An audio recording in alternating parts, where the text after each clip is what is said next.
Some streaming today. We're working on figure painting. We're going to be yesterday, 2 days ago, we worked on her face, and we're going to be zooming in, and we're going to be working on the arm and the hair today. Arm and hair, and this arm, a little bit of the hand here. I'm going to get the camera zoomed in, and we're going to go. In addition, today I have a new camera set up, palette cam, so you'll be able to see what's happening on my palette right here. I'm going to be tweaking with this a little bit to be sure that we get it. And I have get the shot in the camera. And I have, what else am I up to today? I think that's a big change today for it's the palette cam. I have an iPad right over here. Reference, this is the big setup. Working big is a thing, right? Like it's is not the same as working on a small little image and broadcasting that. It is quite different to get it set up right. So we're going to get zoomed in. We're going to get zoomed in and get going on painting. We want to start painting. There was a snow day essentially yesterday, and I didn't come in the studio. I did other work instead.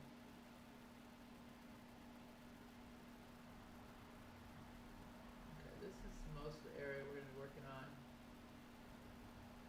This is the hand too.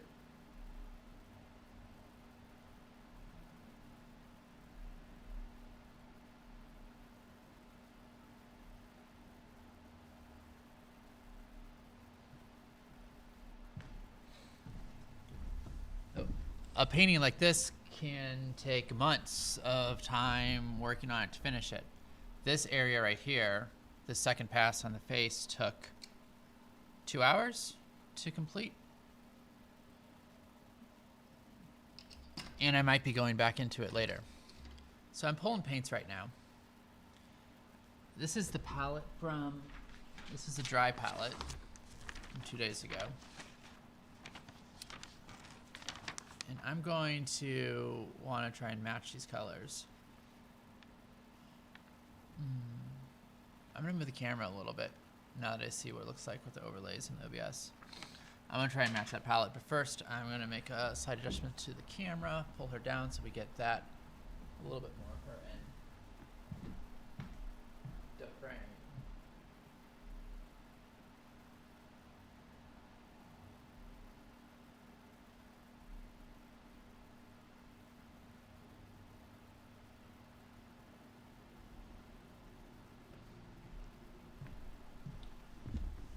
If I work on the hand,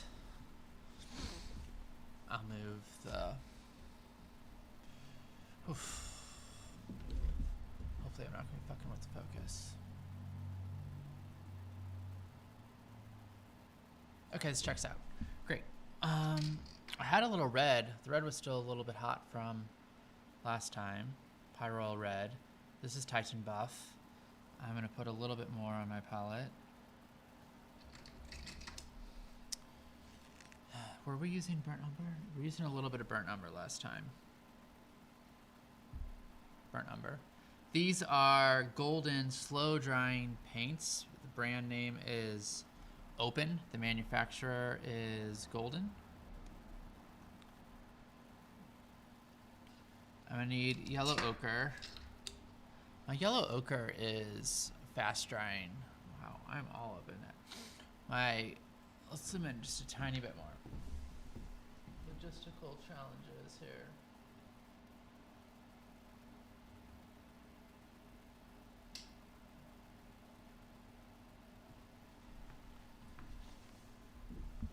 Okay, I should keep my face out of the camera a little bit more.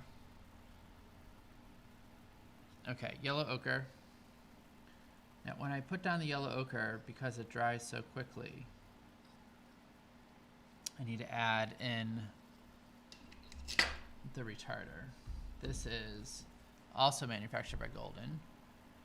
It's retarder. It slows the drying of your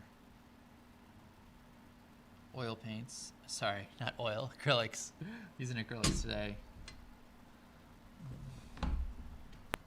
Oh, Went for a walk this morning in the snow. That was great. In the woods. It's been a while since I've been out. I've been letting the weather hold me back. But that felt good. I did that instead of coming here, and I feel really clear right now. Okay, we need more color. I need Payne's Gray. No, we're not using Payne's Gray today. We're using black. So getting the palette set up can take a little while.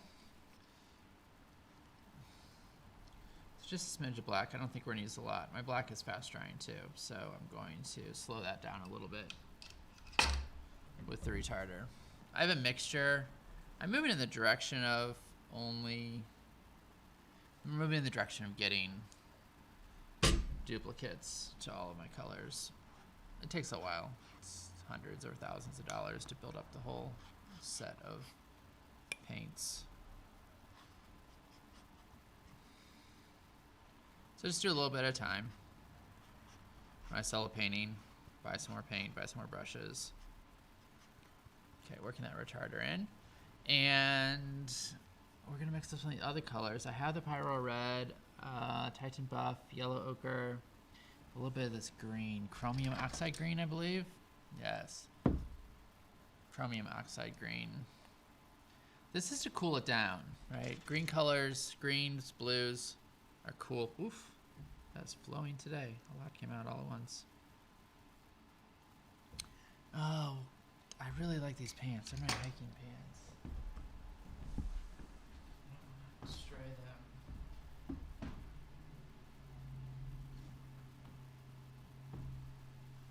Alright, contain the carnage a bit. Towel. My paint towel over my leg. It already has a ton of paint on. I don't know if you're looking at it, but see if I can limit that a little bit. And a rag.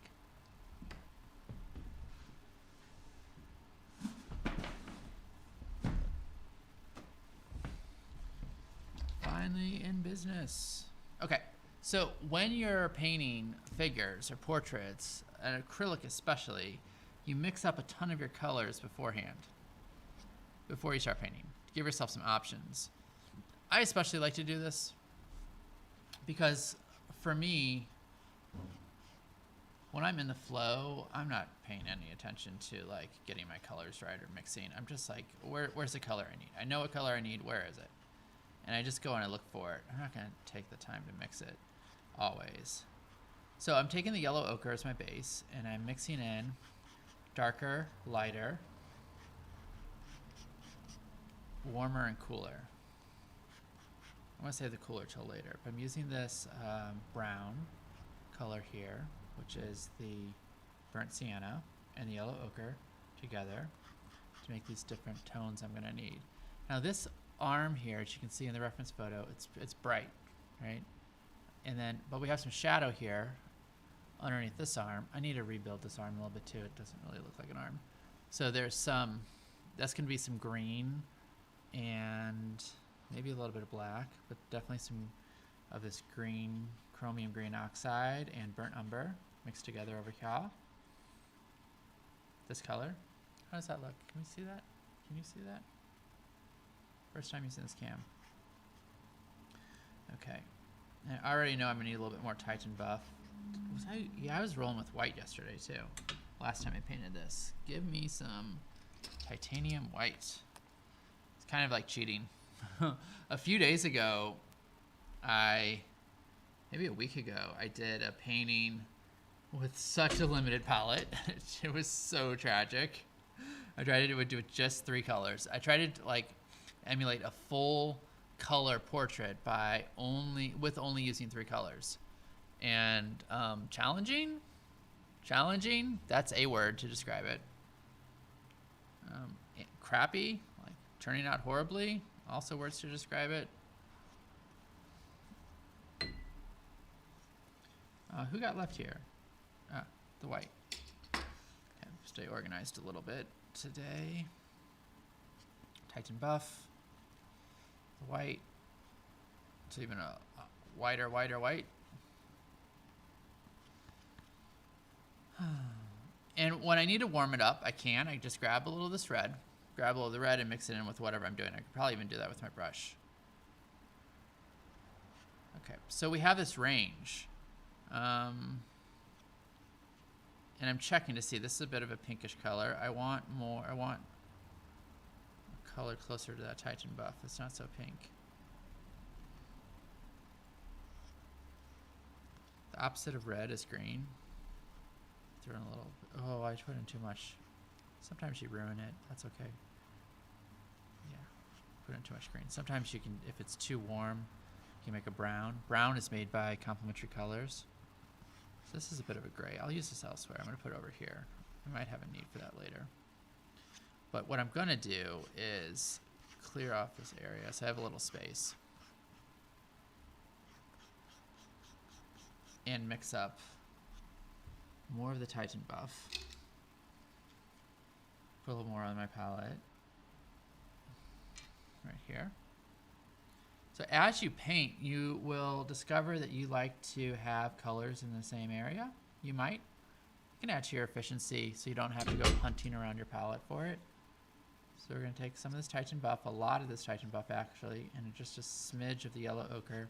Mix that together. Somehow I picked up some more red. That's okay. Okay.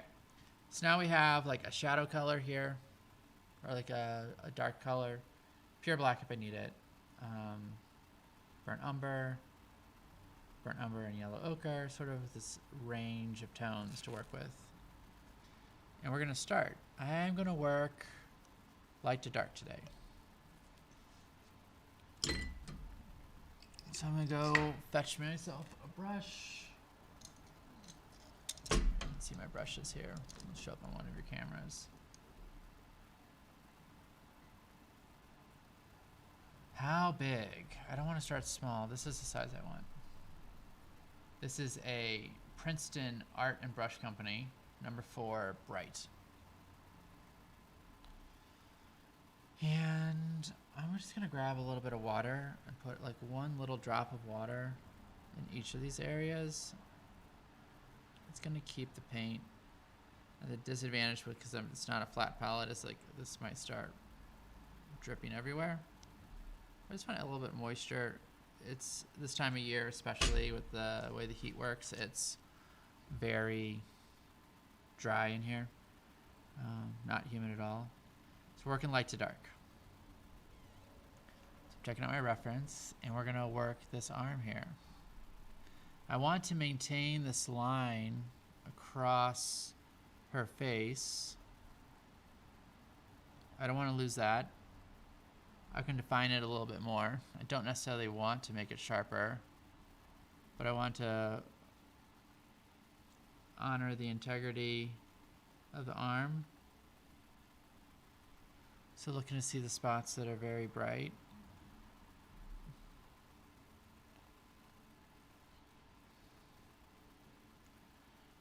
Okay.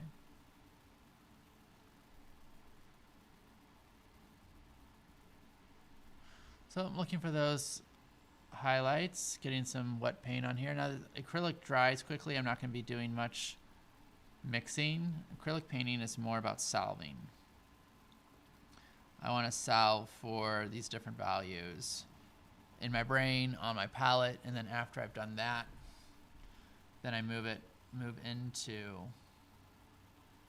putting the values, putting the color on the painting. Blending is done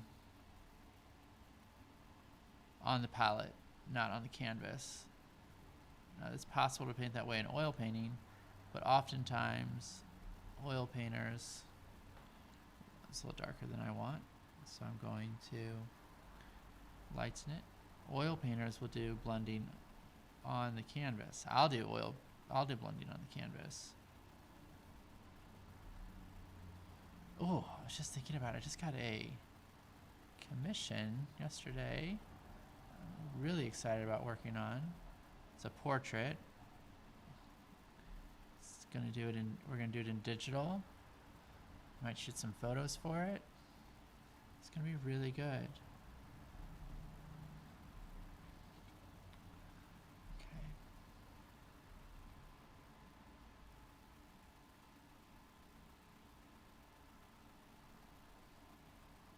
the paint to be a little bit thicker through here. So her armpit is coming through right here. And I want a little bit of definition of that. I also want to keep value separation between her breast, top of the breast tissue here, and that line that cuts across, and armpit. Yeah. So solving what colors go where to give the illusion of what I want to share with you. I want you to see this and see a figure. I don't want you to just see like some random colors. Like, this is representational work. I'm choosing to do representational work. I do all kinds of work. I do abstract work, geometric work. In the past, I've done sculpture. This is representational painting work. And I'm doing this because there's this common, you're going to see, it's like, oh, that's a human. That's a white human with light tan color skin. And then you start making up stories. You start making up stories about it. Oh, maybe she's this, maybe she's that, maybe. All these things start coming.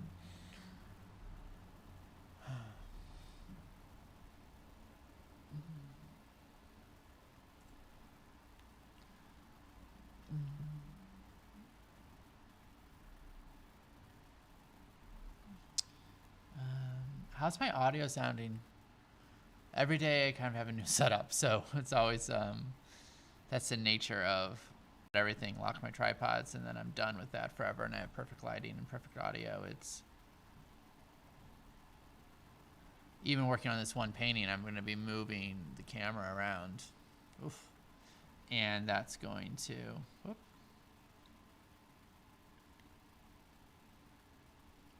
Wrong color.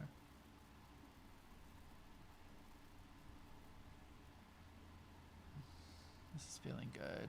This color here is obviously too dark. I'm going to mix a color that's slightly lighter. And it does roll, right? Like, it's a cylinder. The arm is a cylinder, and it's going to roll. And we have an elbow, too. I want to define the elbow a bit right through here. Hello, elbow. Let's define you.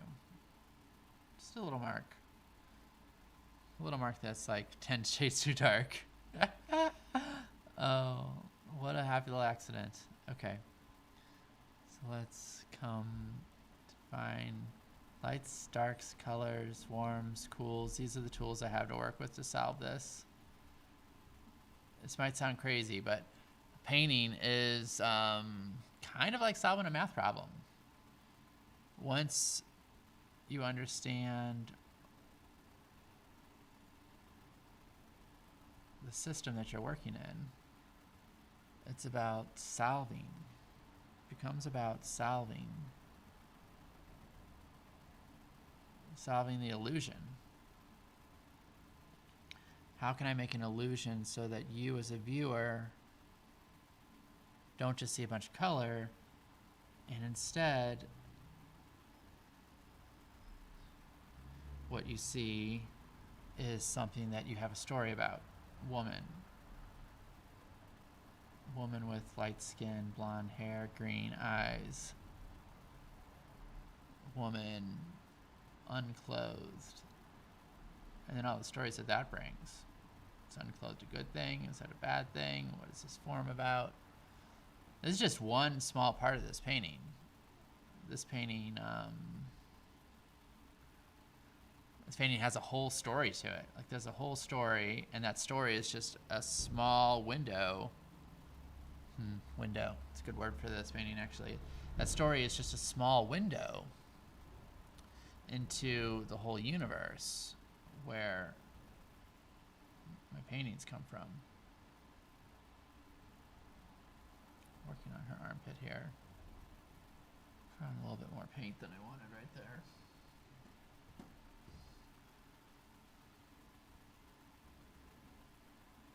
Q-tips. These little cotton swabs that go in your ears, they're also perfect for pulling paint off. They're very absorbent. Put on a little bit more paint than you wanted. No big deal. All right, Twitch. Let's not break our community agreements.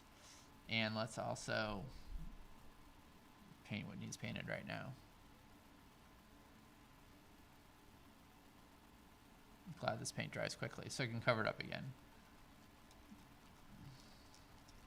So I'm doing my best to stay within the community agreements and also honor what I'm painting, what I'm most called to paint, which this is a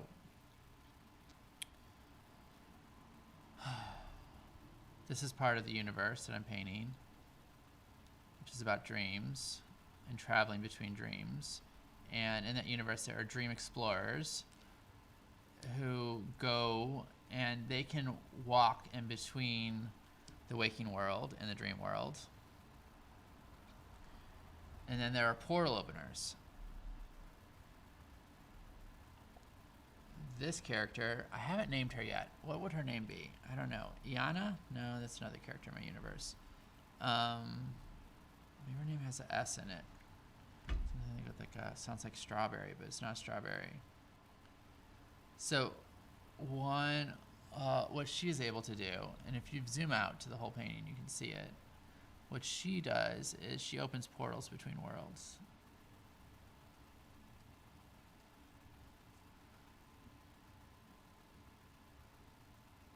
By using her body.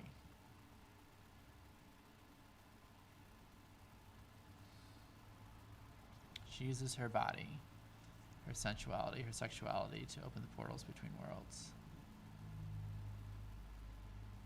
It wouldn't make any sense for her to be closed in that universe, given the act that she is in the midst of.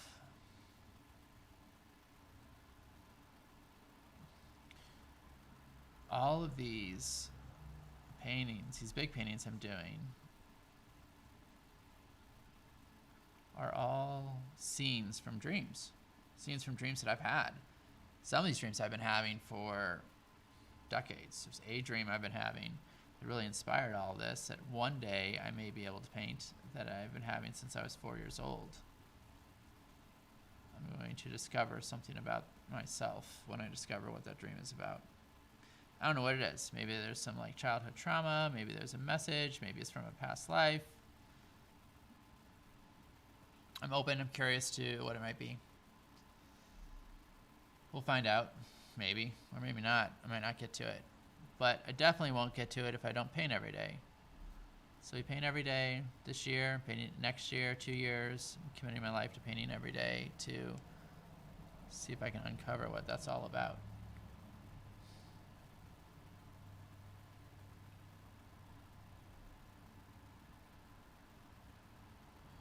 My stream's been going for a while. It should be up everywhere. I'm gonna do a QA check using my phone. Yeah, nice. Twitch is like, manage your stream, which is exactly what I want to do.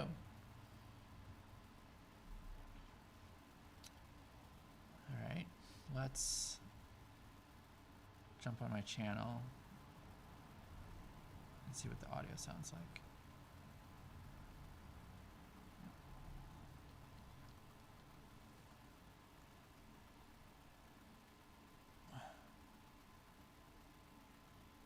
Dope. Okay. Totally working. Go back to Rihanna. Maybe we'll change it out. Rihanna, will we still keep listening? Ooh. No, I'm gonna pick something else. I'm gonna pick a guilty pleasure. Oh. If you really want to know what I'm listening to, I'll tell you. But you have to ask in the chat. It's completely embarrassing and loud.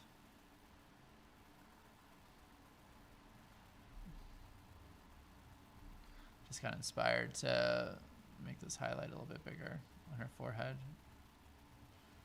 Now that we're back in a dry.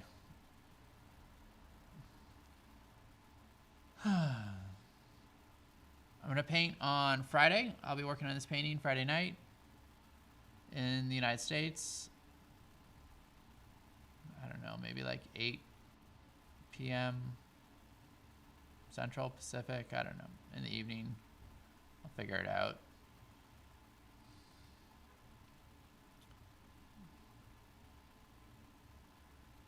I still feel like this armpit is not totally solved. think I came up too far, which means I need some of that original color to cover it, which was Payne's Gray, I remember. Payne's Gray. You get a little dab of that, and I'm gonna come back in and shape the armpit. It's gone a little bit off reservation there. Oof, that doesn't sound right. I can't say that. Gone a little bit off course there. Okay. So we're just coming in a little bit here to define that armpit a little bit better.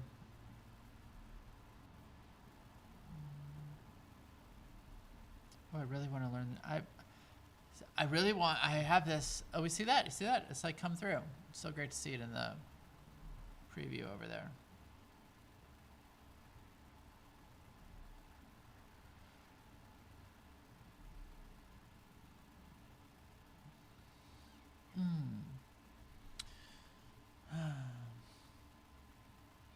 It's 3 o'clock already, where I'm at in Central Time Zone here. It's ridiculous.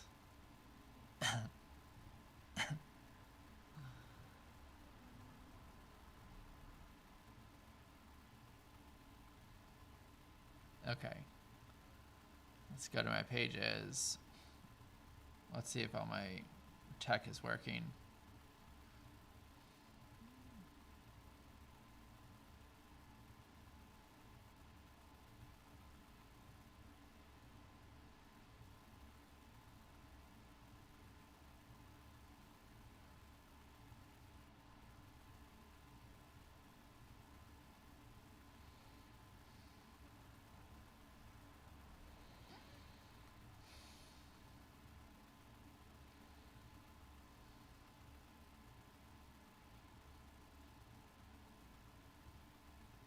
Nice. I'm multi-streaming today, and it seems to be working okay. I was having a frame rate issue, and I was tracking down what was causing that.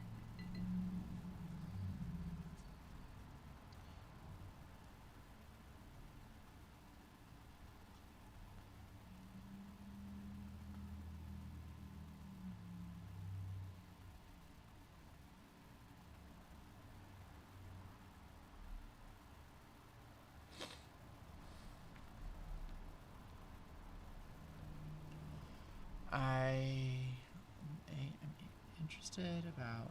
Okay, wait, armpit. Armpit, focus, focus, focus. These values are really close. It needs to be lighter. Need to lighten this up. This is in highlight.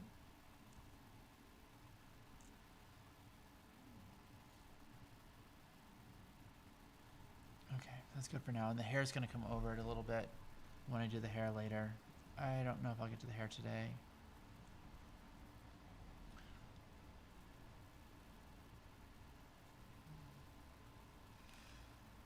Okay, friends.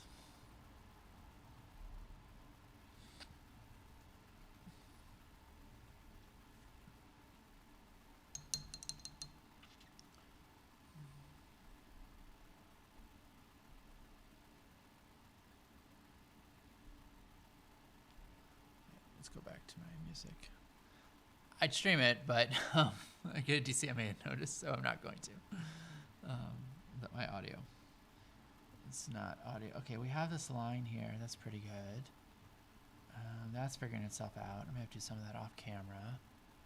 And now I'm going to work on this arm a little bit. I have this beautiful red here. I kind of want to leave that. I'm okay if I have to paint over it. The biggest issue I have right now is with the structure here of this arm. We're coming across here. She's laying on the table and is completely confused. Just like threw in some shadow earlier. There's a point in the reference photo, if you want to look. You see this little, the point of her eyelid right there. If we drop straight down from there and then come back a little bit right here. All right, just gonna make a mark here. drawing a mark. That is a point where we start coming up, right? That's the point where we leave contact. So from here back, this has contact with the table that she's lying on. And from here forward, there's shadow underneath it. Now there is a roll of a shadow here, but the shadow is going to be creeping in this way. I'm going to need to be painting some shadow. Actually, let's just cut this back right now. So this is shoulder through here. This is shoulder moving into bicep, tricep. And then that line comes pretty straight across here. And if I look at the eye and I drop right down, there's the brow. Drop down, move a little bit this way. And that's where that shoulder ends. And for thickness of arm, that's pretty good. So I'm going to make this a little bit darker, making a gray color. Now we'll come back over the shadow likely later. I just want to cut out the parts of the arm flesh that don't belong. So this is a line that comes through here.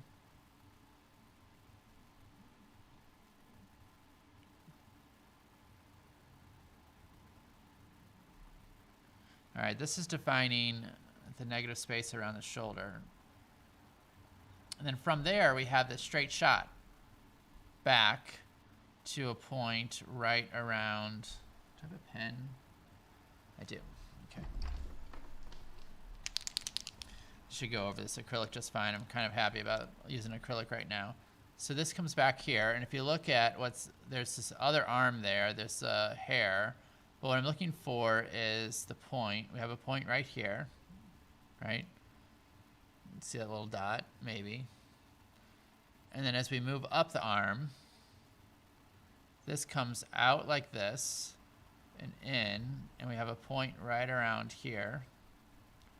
And I need to connect the dots from here, where I've cut up along into. This is going to come out. So from right around here. So coming across this way, I'm going to make this arm a little bit thicker. It's going to be a cylinder coming through. Now at this point, this is going to be in shadow. And it's not cast shadow, but it's just lack of light.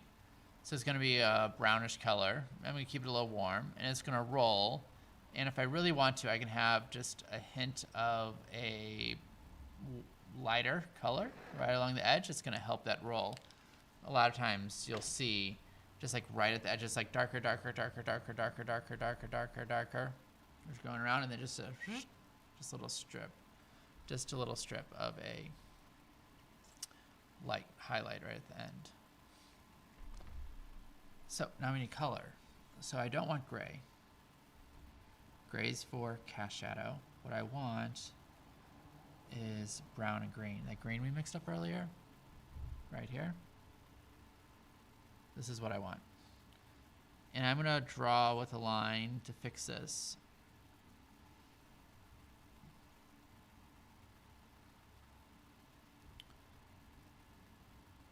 I'm going to zoom in on this arm.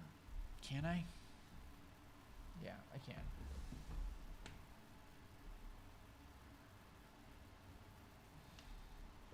There we go.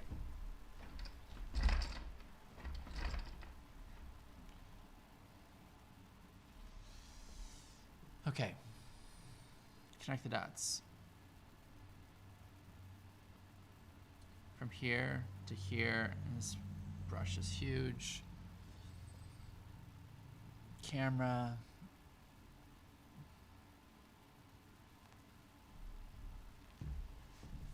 I'm a little nervous about doing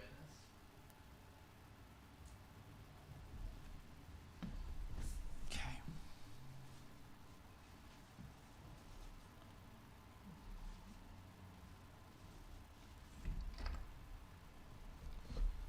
All right, friends.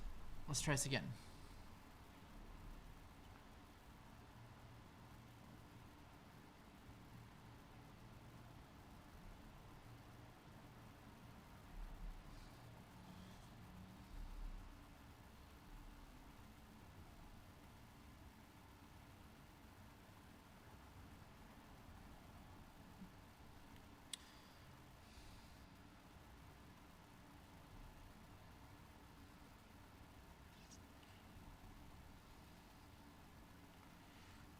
want this to look like an arm.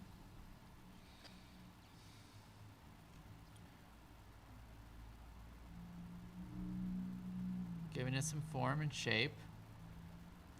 Noticing how it rolls. Noticing the points where the structure changes.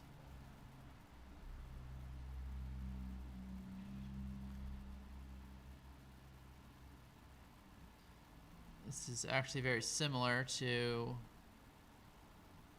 painting a finger, a cylindrical form.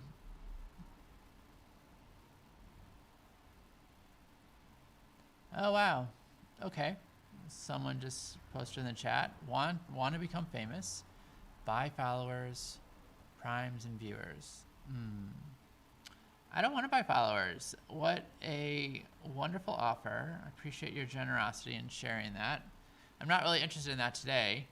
I'm not really anxious to get a lot of followers. I want to be on this platform and sharing so that whoever my soulmate viewer, my soulmate collector is,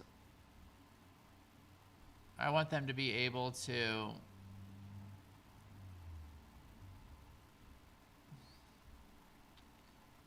have access to my art, to be able to find it.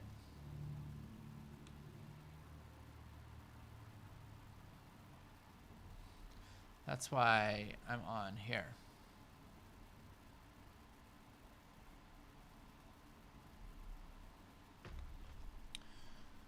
So we're starting to define the bottom part of this arm. This part's gonna be confusing. Do I wanna opt? So I have to decide. Do I want to optimize? Oh, did I fix the focus thing? Yes. Oh, kind of. It's a little slower now. Do I want to salve for all these little parts of the elbow here? Or do I want to leave that red splotch there? Doing a little mixing on, because the part of me who just wants to paint is getting effing bored. Like, bored AF over here. Like, what are you doing? Stop talking. Just paint. So we're just going to paint for a little while to appease her. She wants to make a big mess and paint. She's like, I did your meditation. I did your writing. I did your reading. I did your social media. I did your walk in the park. I did all that BS. Let me paint. So I'm just going to paint for a little bit here. Give her what she wants. Happy to do so. Let's play with paints. Let's play. Yep. This is dark. Breaking into the black a little bit.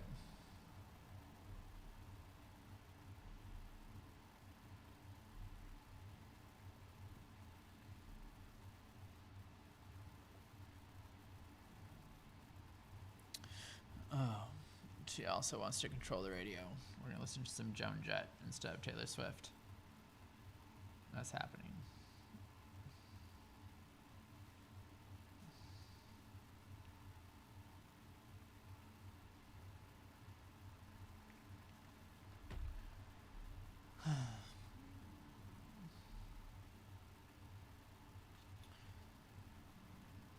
She's like, just paint. Stop talking. Just paint. More painting. Less talking. Yes, I will.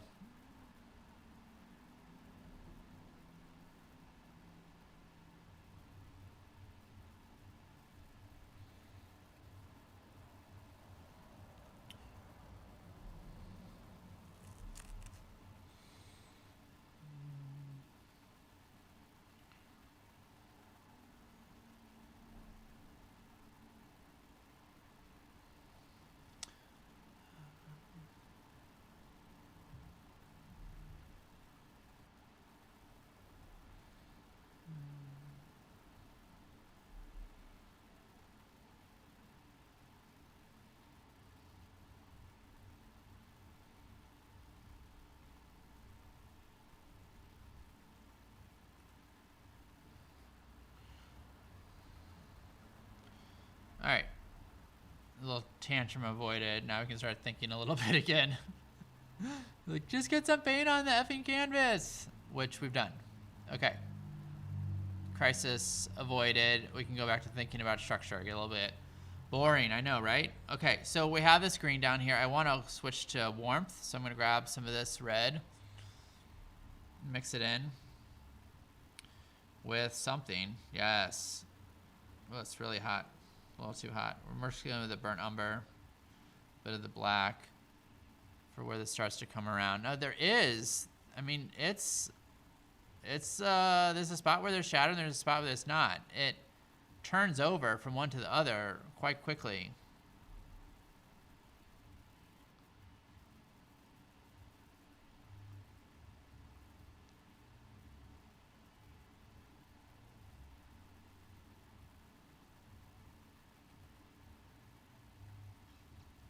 My black's getting a little sticky. Time for some retarder or water. Water, let's do a couple drops of water, that'll do it.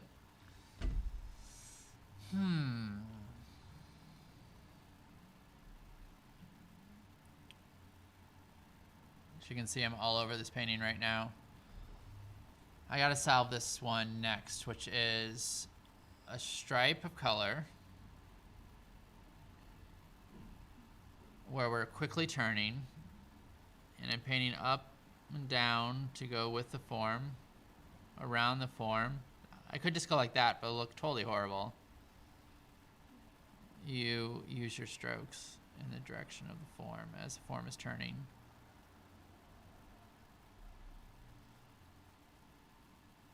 It helps it turn. You want to turn it in space. All right, now we gotta get lighter still.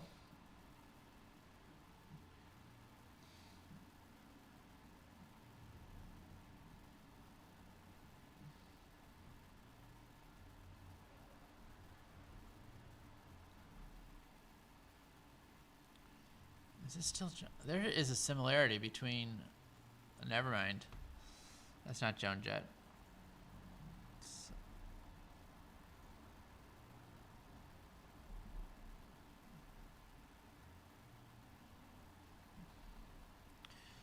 Okay, lighter still and a hotter. We're moving to a pink color.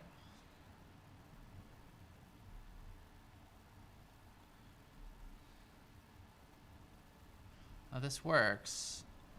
Now it looks really weird up close. From a distance, it's going to start to work to turn it. I'll be coming back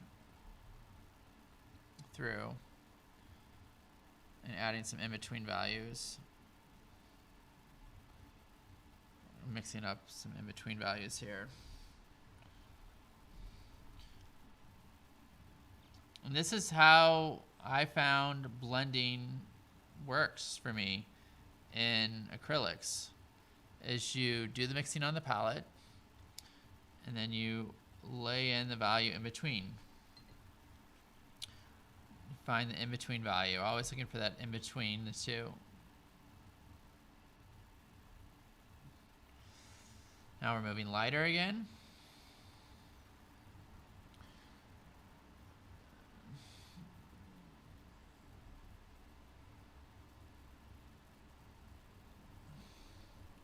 Now, I'm not interested in doing an exact representation, exact matching likeness to the figure. I want you to know this is a figure.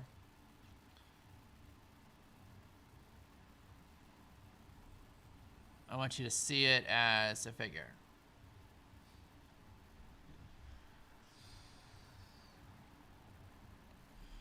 That's my big goal.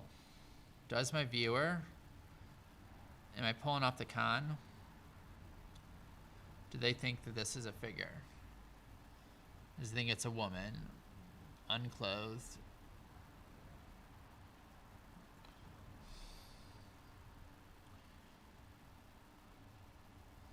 And then I want some expression to come out. I want to be loose while I'm painting so that whatever else wants to come out of me comes out. Whatever other message. The figure. Ha! Skull salad. Yes, we're winning. We're winning. You think it's a figure. Thank you. Yeah, all right. Thank you. I appreciate that. Do you want to see more of it? I can zoom out.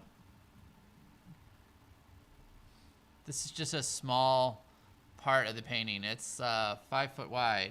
Thanks for the compliment. Looks sweet. What I'm doing is we're working on this arm. A couple of streams ago, I did more detail on her face. And then we just came in and did a little detail on this arm here. Ah, cool. I'll zoom out. Hang on.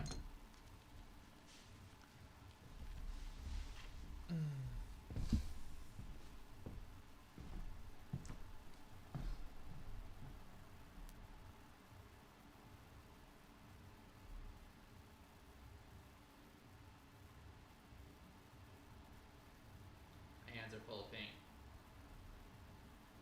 My $2,000 SLR camera has so much paint over it, on it. Okay.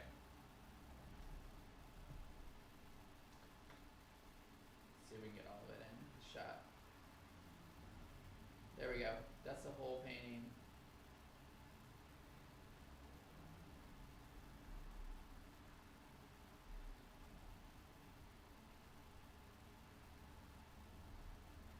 Today, we're working on this figure.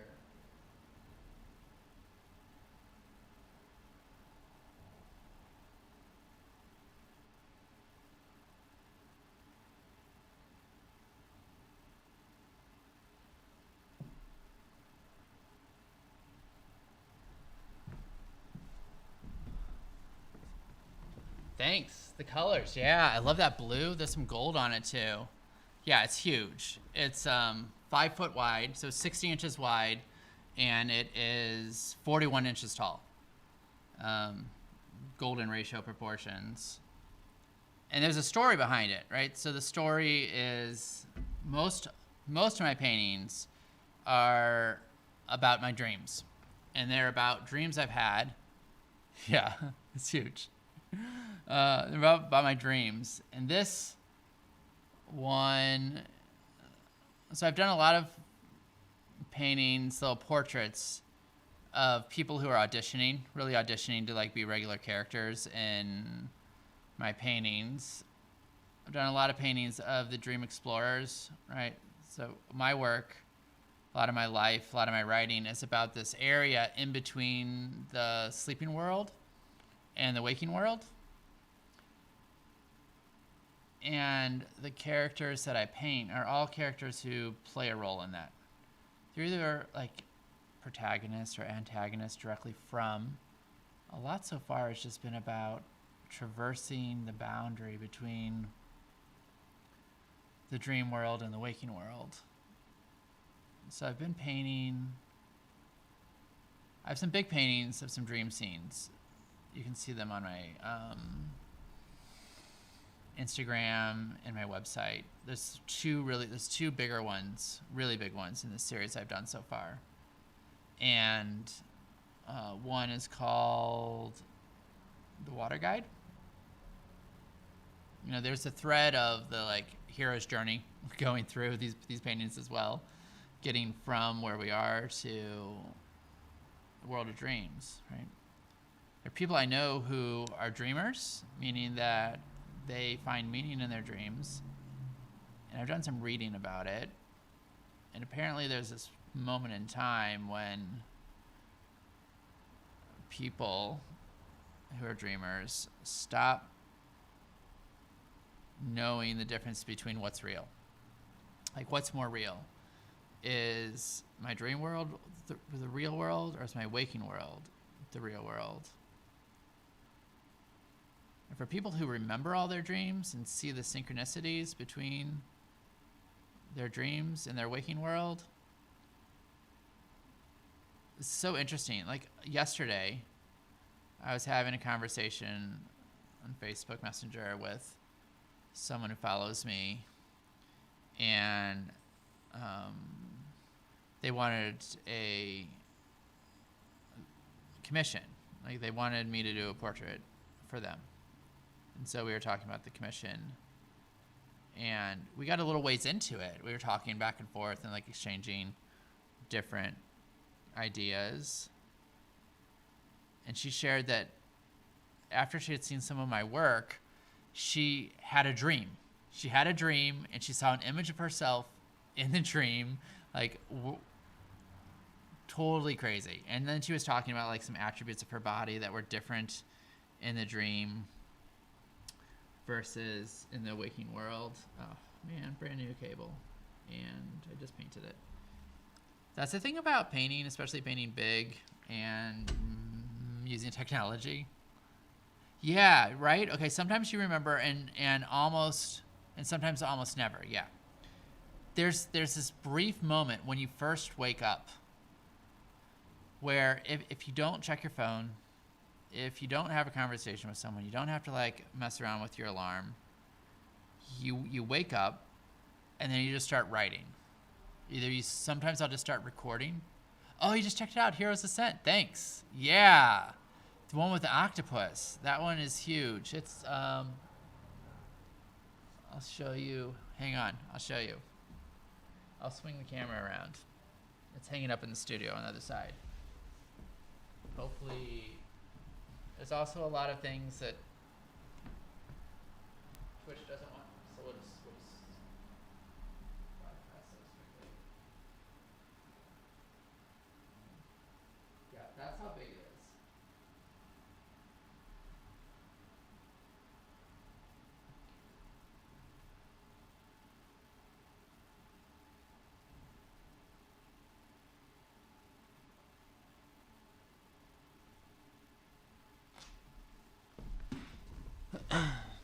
Thanks for the appreciation of that one. That painting, oh, that one came to me in a dream too.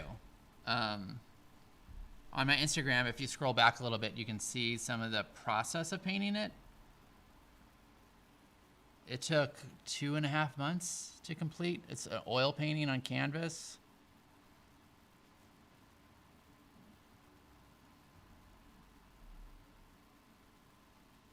So the heroes of the story are, on their journey. And as most things, most like Greek mythology, it turns out never really to be about the thing. Yes, our school dropouts unite. I dropped out 3 times. What school did you drop out of? Totally feel you.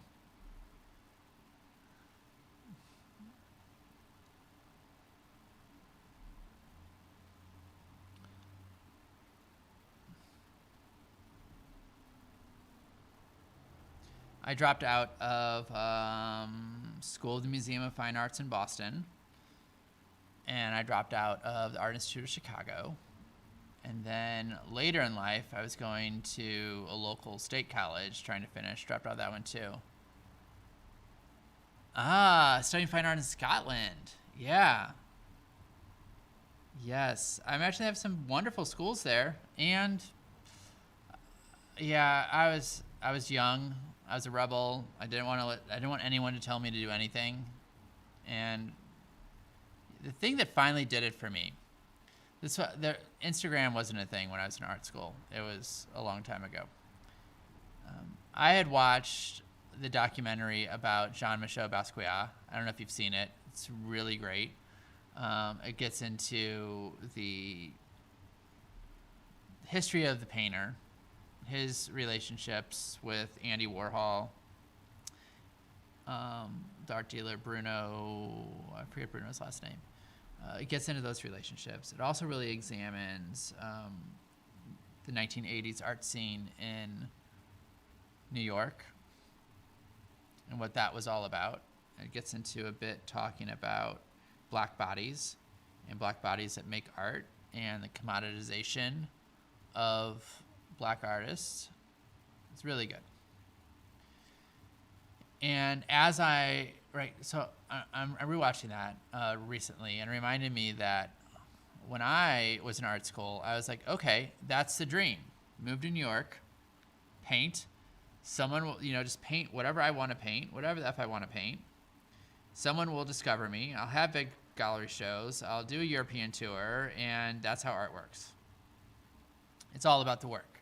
It's all about having good work and work being amazing and being discovered. And later, are we even in focus? There we go. Later, I discovered that it's not really about that. And to my young mind at the time,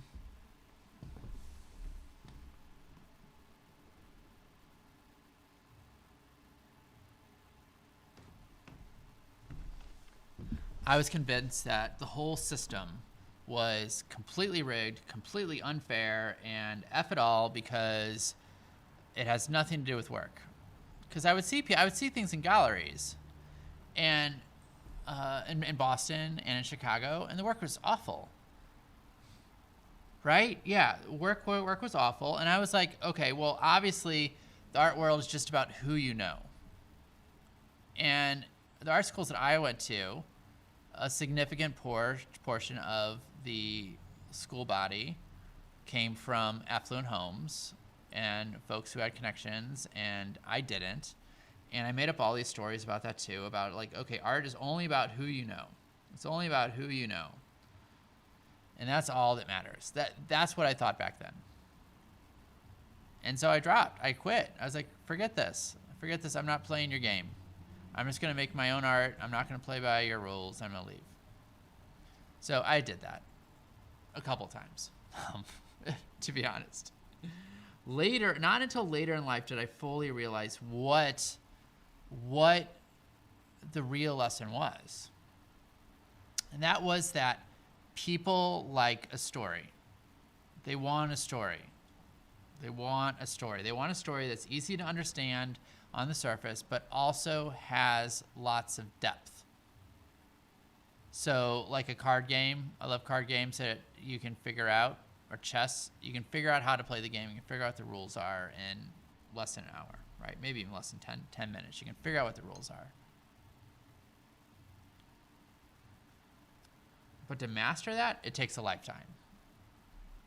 And the same thing with the story, right? We like stories. As humans, we like stories. We like stories about people. We like stories that we can identify with. We like celebrity. We like stories about people. And when we're buying something, when we're interested in something enough to buy it, to purchase it, to have it in our home, to have it be part of our life, we're buying the story, right? When I go and buy a $50,000 car, I'm not buying the car for the car's sake. What I'm buying is a story of like, oh, I'm going to have this great car. I'm going to go so fast. I'm going to take a road trip, or it's going to be really reliable, or I'm going to get hot chicks. Like there's some story. There's some story that I'm buying into. And that's just the way humans work. It's just the way we work. I cannot, let me change that. I'm not willing to spend my life trying to change the way humans work, how our Cariavo got me into painting, telling a story, etc. Yeah. Trying to do as an every user quick. I hear you. I'm not really familiar with that. I just bought 3 prints from Paulina Bright because I love the story she tells in her portraits. Yeah. That story. And also the story about the artist. The story about the artist. Who is the artist? Where do they come from? Like my partner, she doesn't buy art. And she doesn't hang art in her home because she thinks that art is cheapening, and she thinks that owning art is someone trying to own a portion of that human. Like, I want to own a portion of that person. And she doesn't want to do that. And maybe she'll soften over time. But she's seen a lot of artists in the art community. She used to work for a nonprofit organization that represented artists and helped them get grants, and she was like gave out grants and things like that.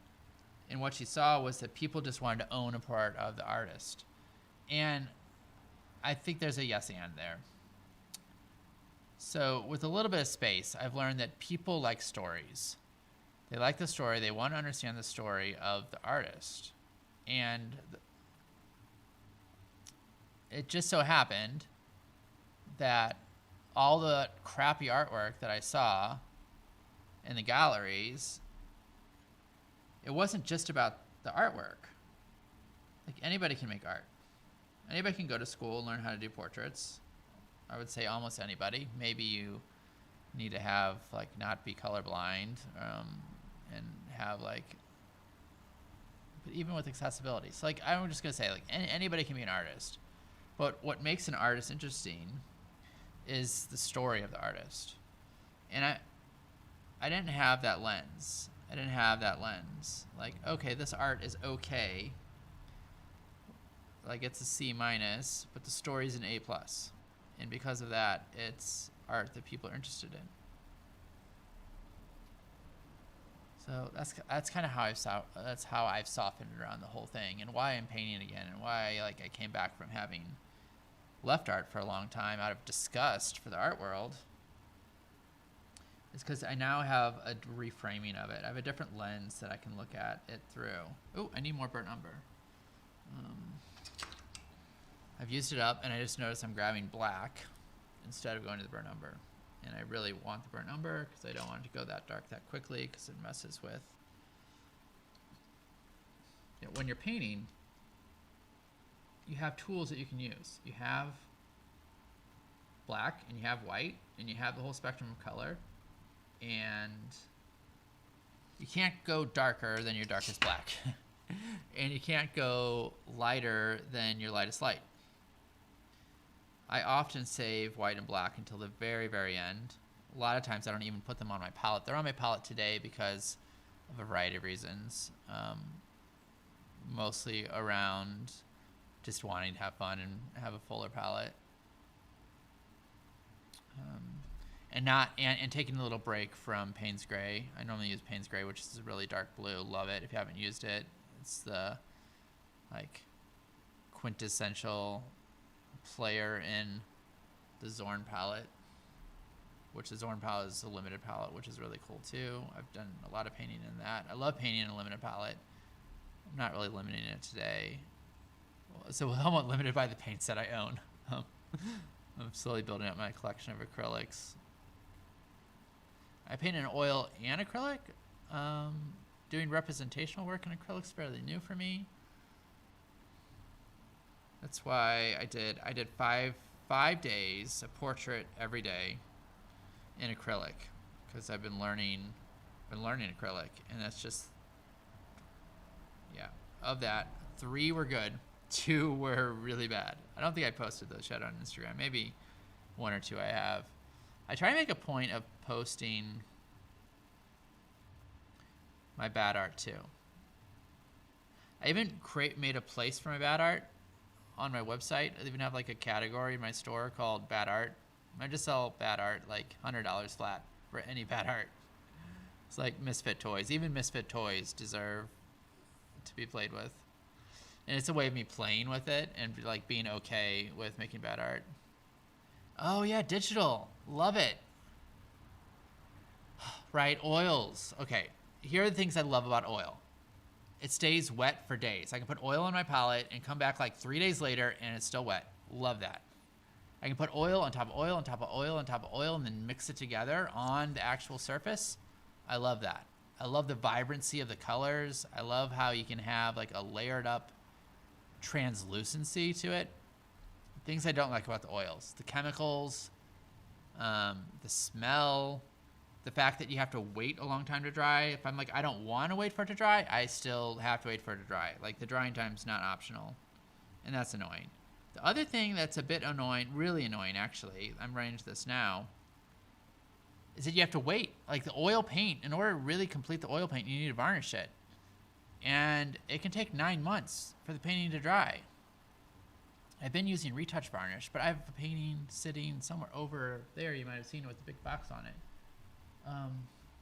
It's been waiting for weeks and weeks and weeks and weeks and weeks for me to do the first coat of varnish so I can deliver it to my client. So I'm not in love with that part of it. I'm not in love that I have to go slower. So I like, and they're expensive. Oils are expensive, but these acrylics are expensive too. This one, series is this. I have this color here. This one. Yeah, this tube right here, 2 fluid ounces, $18 for this one. Oh yeah, the varnishing. Yeah, what? I didn't know that. So the varnishing. Yeah, I watched Andrew Tickler, I think is his name. He's on YouTube.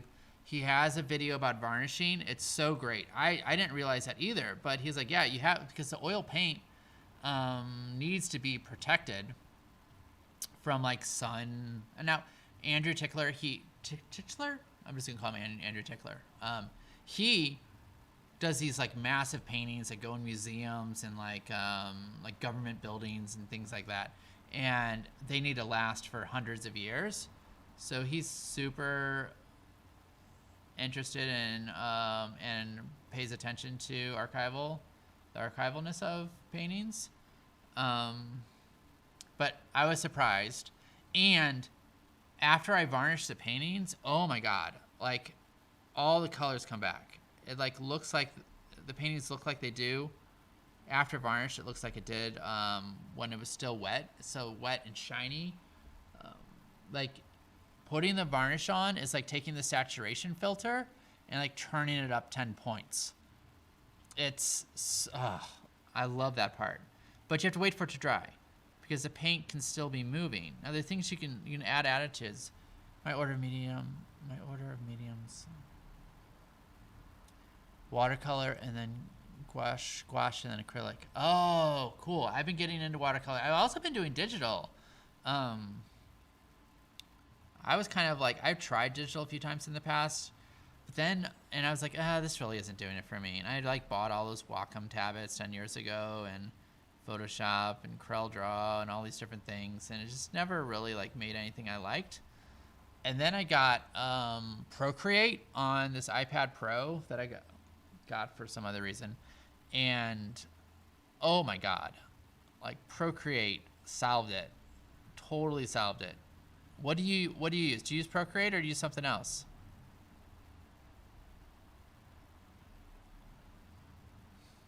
I've never painted in gouache. It looks pretty cool. I might want to try that one day. I'm doing watercolors. I'm having fun making these postcards. I'm gonna start sending them to people.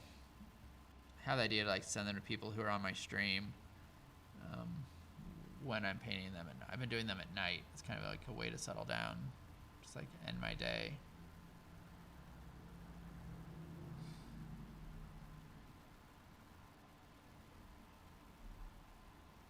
I'm gonna be working on this painting. Today's Thursday here in the U.S. Probably still there in Scotland. I'm working on this painting again on Friday night. Probably really late for you. Let's see. Actually, I don't do much digital drawing, just composites. Oh, okay, but you use Photoshop. I'd love to be good at watercolor. It's so fast. Use Photoshop and Krita. What is Krita? Hey, thanks for the follow. That's awesome. Oh, yay. I feel happy. Thank you. I use Photoshop and Krita. I was not a fan of either for a long time, but now I'm loving it. So in Photoshop, do you use, I've been using Photoshop since Photoshop 3.0. A lot of the stuff is still the same. I'm wondering, like, do you use Photoshop for compositing, or are you drawing in Photoshop too?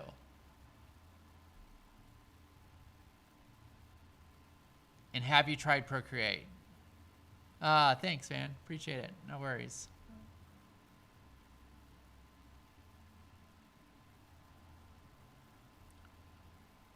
Krita is an open source painting program. Oh. Thanks for telling me about that. I haven't tried it yet. Nice.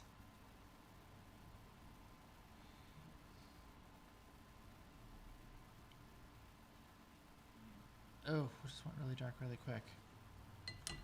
Let's clean this brush off a little bit. It's got like tons of colors on it. I was just doing all this just as one brush. Maybe I should switch up my brush. I don't know, but it's working, so I'll keep going. I'm gonna have to add some more paint to my palette because all those colors I mixed up are pretty much gone.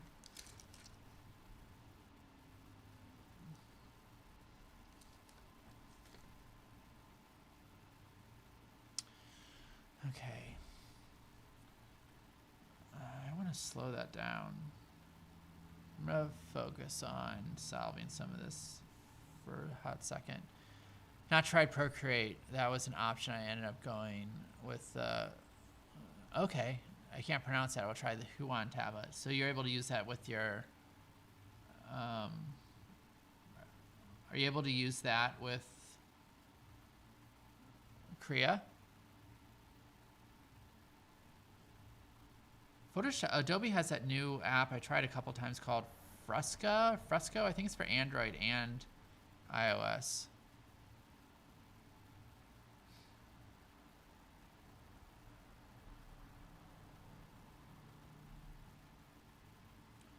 I'm a fan of Procreate. That commission that I'm doing, actually, she wanted it to be digital. So I'm going to be doing that. Okay, what am I doing here?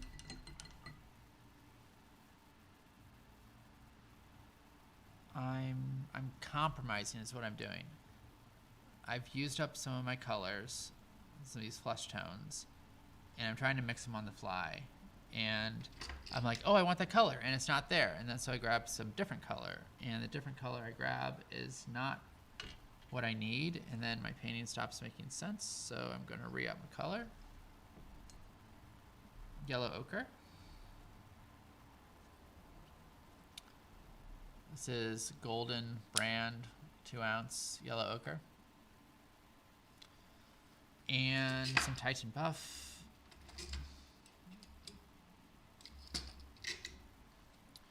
Titan Buff, which is this like very light tan color. This is the the black on it. This is the Open brand. So let's see. You just wrote, yep, I've only tried them in Corel Painter, but mostly Photoshop. Cool. Photoshop is solid. Like the math, like they have it worked out. Like they know what they're doing over there. I've been playing with Adobe Premiere. It's nice. It reminds me, like it's grown up too. I used to do video editing way back in the day using After Effects. And some other program, I don't even remember what it is anymore. Some proprietary thing. It probably doesn't exist.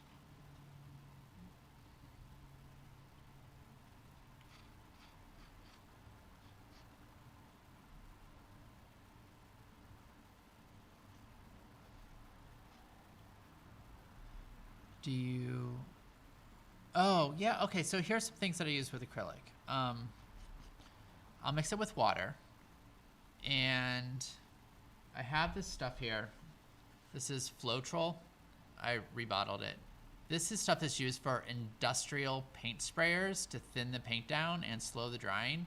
It's cheap compared to stuff you buy at the art store.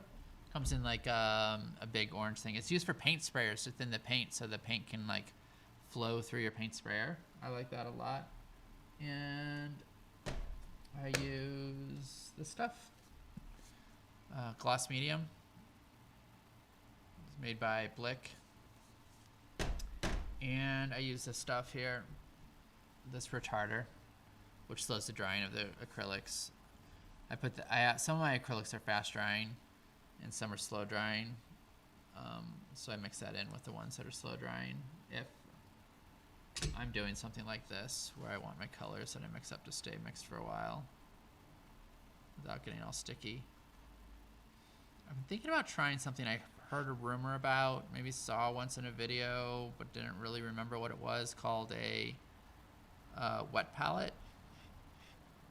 And I think it's like, it keeps the paper, I don't exactly know how it works, but I think it like keeps your paint moist for longer. I haven't looked into it. I never think about it when I'm doing anything with painting. I think about it when I'm painting, and then when I'm done painting, I forget about it. Maybe I'll remember next time I'm at the art store or looking online. I'm so lucky. I have an art store here locally, Blick. I don't know if they have that in Scotland or the UK.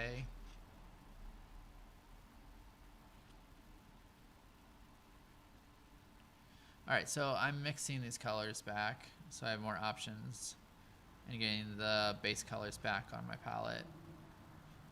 So I have colors I want to use. I was getting really sloppy. I was just like, oh, I'll tap a little of this, tap a little of that, try and mix it on. That's spending so much time oil painting has made me spoiled being able to just mix directly on the canvas.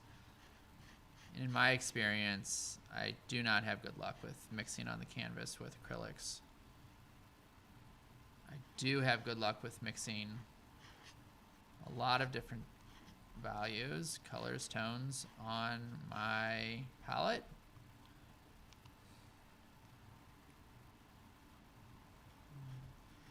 Thanks, man.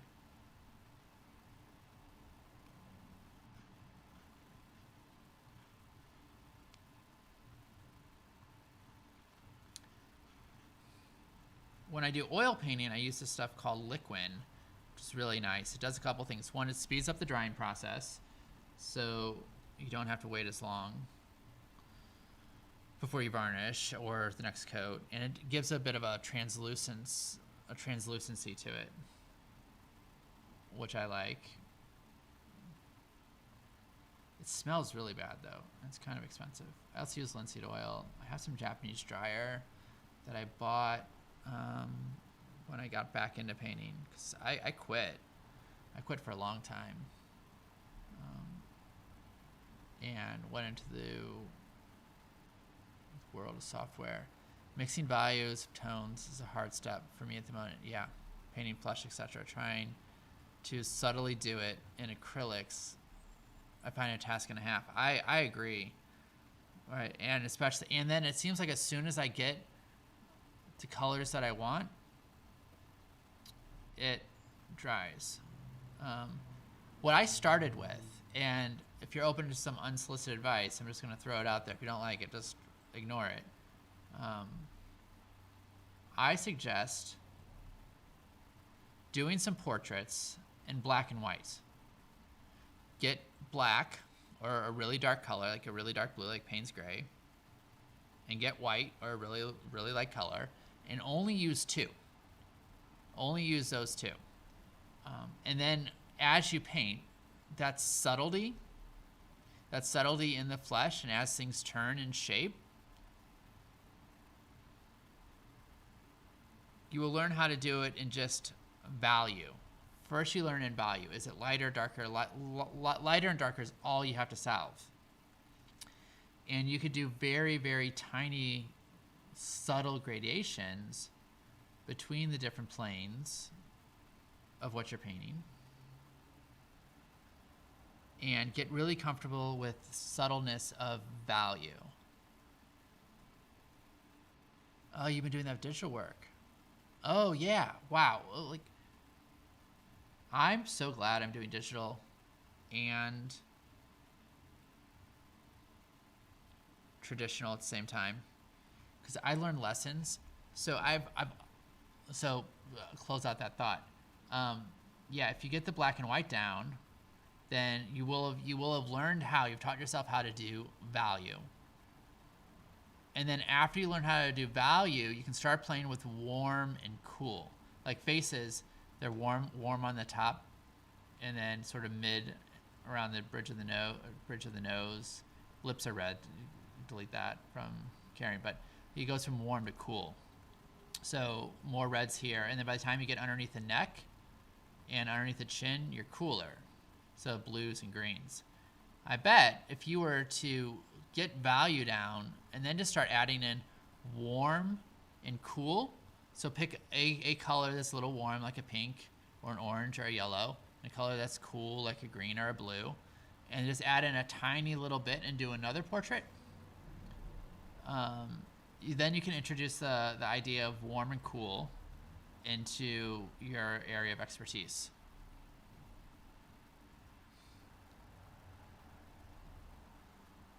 And then after, this is advice I'm really giving myself, right? Like, this is advice for myself. I need to go do some black and white figure paintings, is really what this conversation is about. And then after I do them in black and white, I need to add in warm and cool. And then only after that am I then allowed to do full color again. Nice. I'd love to see what you work on.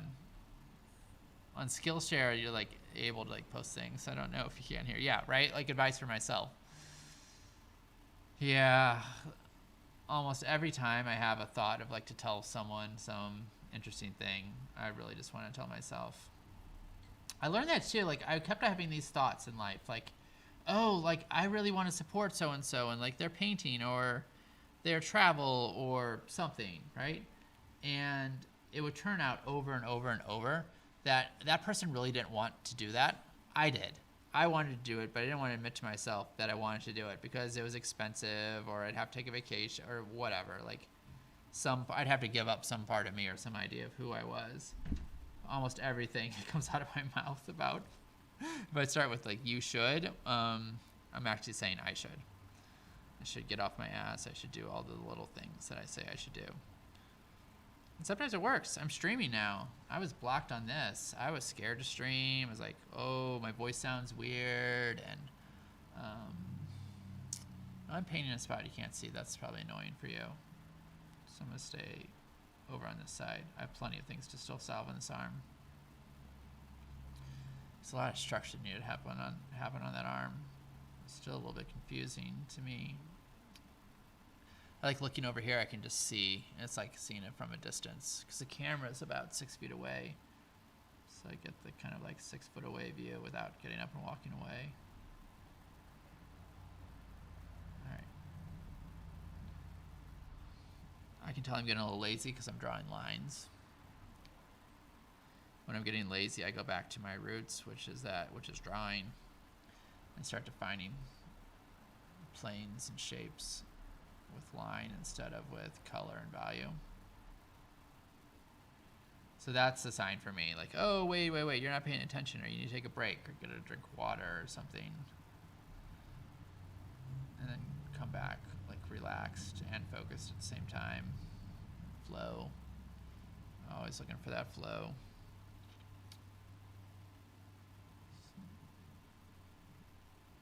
Some black and white. My first oil painting portrait was black and white, I think. Yeah.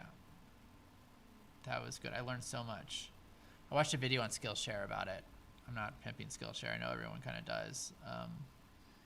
Someone pimped it to me, and I checked it out and loved it. Got some really good courses from some people there. I actually might re-up. I actually made a Skillshare course. It's about painting from essence and connecting with your inner self and past lives and all the rest of that to channel through while you're painting abstract. I'd like to be able to paint that way, more realistic. I think a lot of that might just be repetition, just like making the idea of like painting a face in practice, just make it like taking a shower, just happens automatically.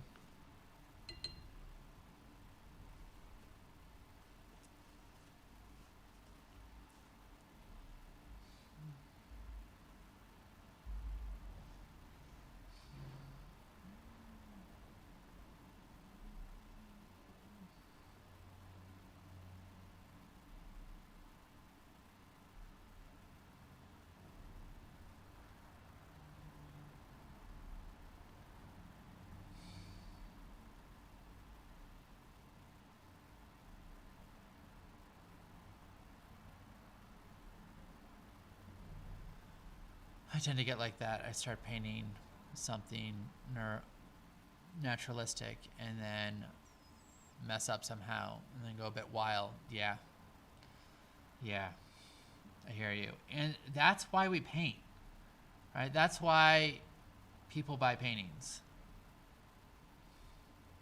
That urge, right? So that's that balance. It's like walking that razor's edge between fully letting go and still maintaining some control. It's like edging almost, getting near that edge, but staying in somewhat control. Like there are times when I just feel the urge to just like black out everything I just did. And sometimes I do. And sometimes I don't. And feeling into myself and knowing like when I should and when I shouldn't. There's this contract. You know, when you first came on, the first comment you said was like, "Oh, it looks like a figure to me." That's the imagery that I'm choosing to convey a message with. And if I can convince you that it looks like a figure, and as long as I can still convince you it looks like a figure, I can use everything that you know about figures and humans, and humanity and emotion. I can piggyback off of all of that for the message that wants to come out of me, the expressive message. Some people, I'll speak for myself. I like art where I can see the artist in it. I can see the expressiveness. Sure, looking at a hyper-realistic giant photo that looks like a photorealistic painting that looks exactly like the photo, that's interesting. That's an interesting craft, and I admire the craftsmanship of that, just like I admire the craftsmanship of a Ferrari or a building or a really well-designed piece of electronics. I admire the craft, but it's not. I don't feel the artist. Like, I've never looked at a really well-designed Apple or Samsung product and cried. Like, I've seen beautiful, well-designed electronics, technical things done from craft, like cars. Well, some cars I might cry when I see everything for cars. But oftentimes, the difference for me between art and craft, a really well-executed craft and really wonderful art, is the emotion. Like, do I feel it? And I have never cried looking at Apple's newest amazing product release. I have gone to an art museum and looked at a Jackson Pollock and stood there weeping. It's a difference. You've seen a plate of ramen and cried. Is that because that's the only food you had in your house, or is it beautiful?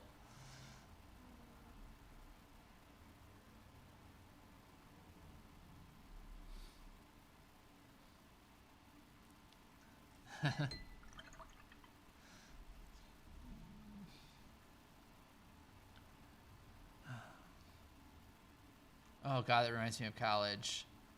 When I was in art school, I had no money. That might be why I dropped out too, because I was just fucking hungry. Oh, I don't know how to say that on Twitch. I don't know. I haven't read all the community guidelines yet. I just fast forwarded to the part about nipples. I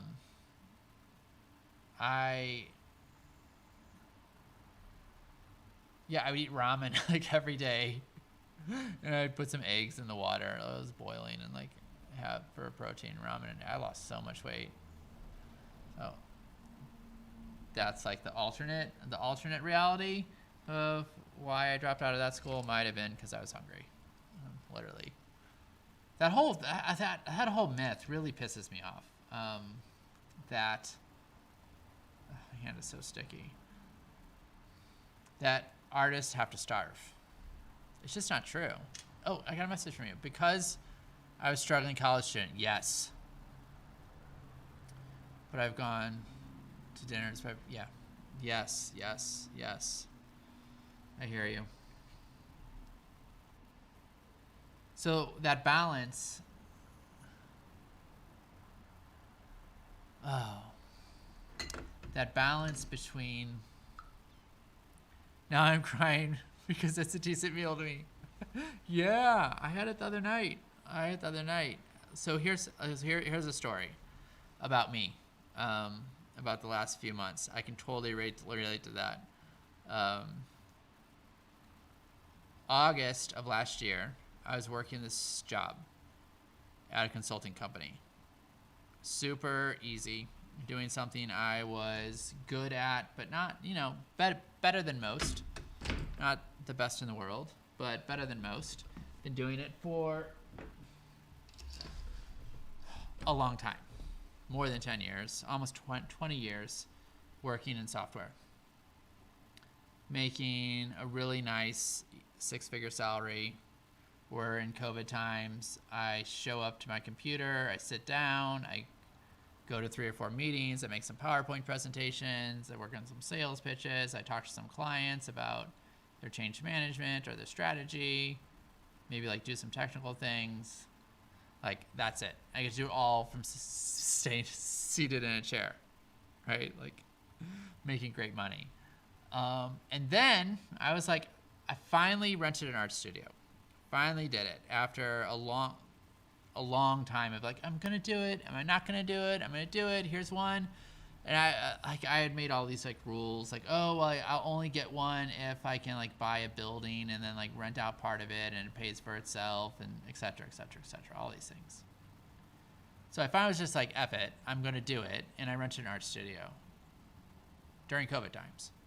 This was maybe in like last July. And then every day when I'm showing up to work at this cushy job that I'm good but not the best at, I'm like, I would rather be painting. I would rather be painting. I'd rather be painting. I'd rather be painting. And then I quit.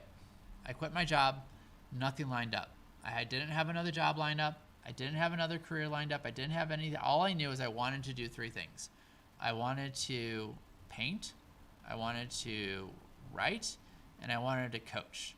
So in addition to what being a painter, I'm also a transformational coach, like an executive coach, where I work with leaders and all types of people. So those are the three things I wanted to do. That's the only thing I had. I had no plan. I had no income. I'm out 3 days. And I'm freaking out. Like, I just left this really cushy 6-figure job for nothing, right? Like, what am I gonna do? I have to like get more clients, all this stuff. I have to sell work. And then I was like, I'm not doing this. I'm not spending a year doing this. I'm not gonna like be freaked out all the time about where the next dollar is coming from. And I wrote myself this permission slip, like your mom might have written you so that you could go to the dentist in high school. And it read, Jason has permission to not earn any income for 12 months. No income for 12 months. And then I went into my retirement savings and I moved some things around and I like cut my budget from a lot to a little. We went from like eating out like ordering in food 3 meals a day to like eating ramen 2 meals a day and like eggs and toast and like lettuce for the other meal. Like cut everything way back. Like did everything possible to cut back on my budget. Got rid of Netflix, got rid of like all of these things that I had.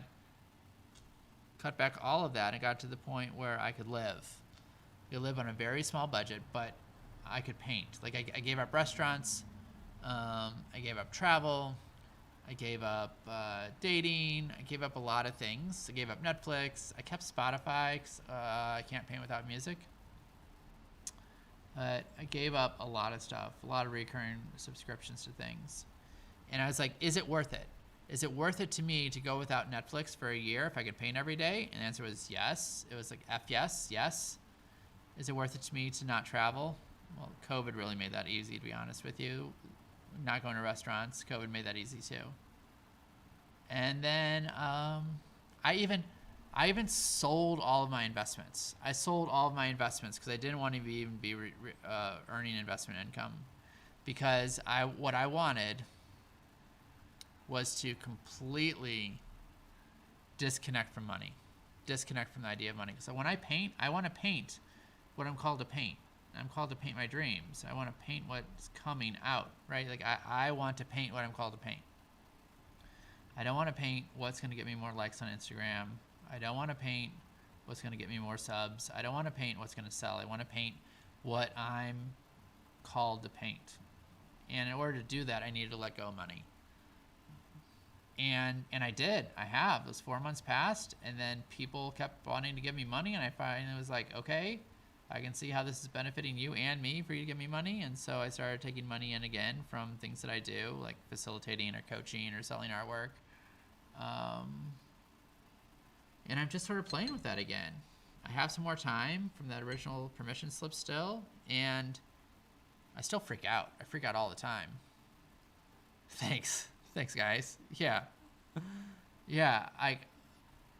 It's not worth it to me, right? If I zoom out from what what every one is telling me I'm supposed to do to like the grand scheme of the universe. If I like just imagine zooming out all the way to space and like I'm just a tiny little speck, who the F cares if I die tomorrow from starvation? I'm not going to die from starvation. I've never died from starvation. Like, there's always food. There's always someone I can go to get food. Like, it's really not a real concern. Now, I've had to stop. I've had to, like, disengage. I don't watch commercials. I don't really connect with people who are consumers. I don't really have I don't get a lot of messages right now for people telling me I need to go and buy things, and so I'm not. I'm spending a lot of money on anything that helps me make my art. I'm spending money there on art supplies, and artwork that I sell helps fund that too. I just went way too light there. All right, I'm gonna focus on this, finding this color, solving this.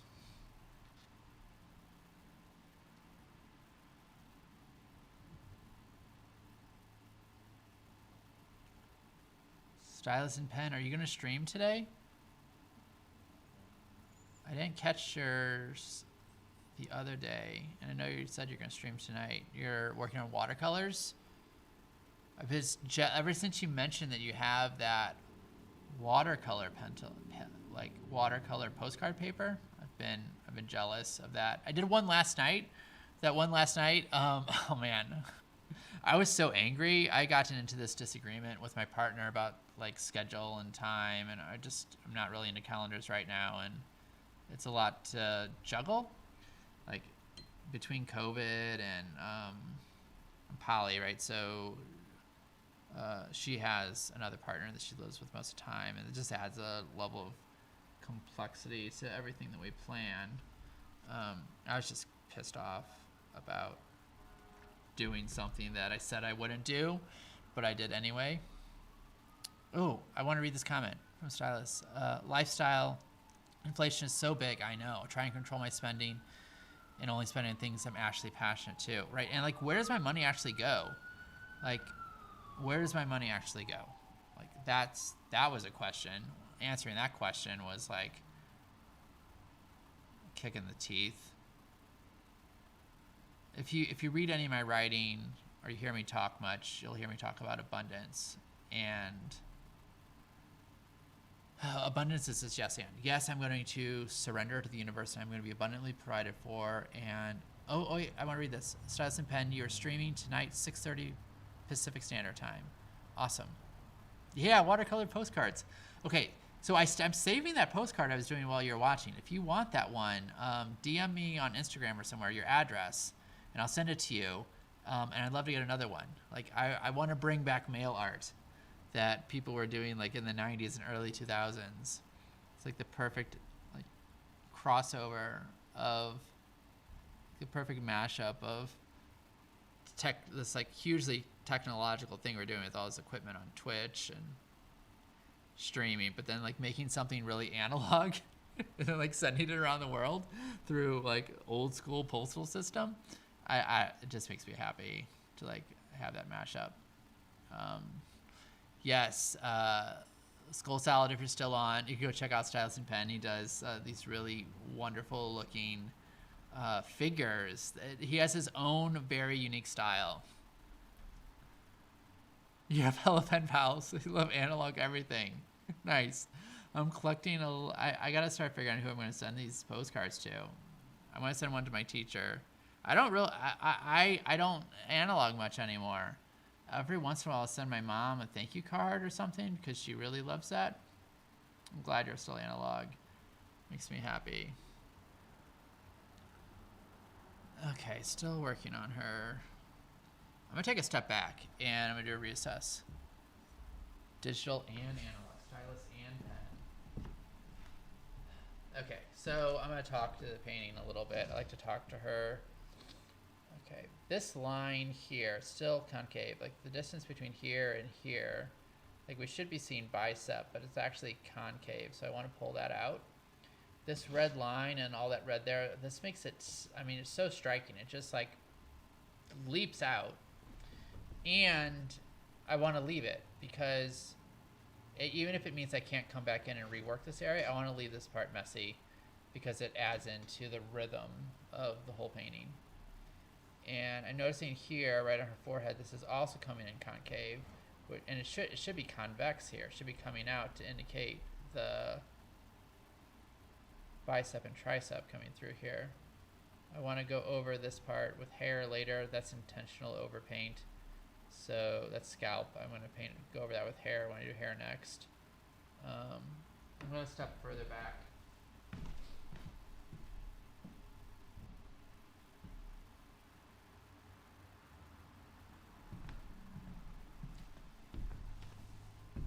Yeah, there's a lot of this just isn't working for me. And I wonder if it's because of... Skull Salad, you followed. That's great. Yeah, wonderful. Check that out tonight. Making connections, building community. You love the red. Thank you, Skull Salad. I'm going to leave it. Yeah, I did that with this big scraper. I don't know where it is right now. The studio is a bit of a mess. Okay, I'm going to build out, maybe even overly exaggerate. So there's something going on. There's some optical illusion happening, which is, I think, I bet if I put a ruler there, it would show that it's straight across. Because I did that whole thing with the points and the drawing in between, and there might be an optical illusion. So if there's an optical illusion because of these other lines here, or the color or something, I'm just going to combat that by painting it not how it is, painting it not a straight line, having it, so I'm going to exaggerate. I can always cut back out of that later. My head's in the way, sorry. I'm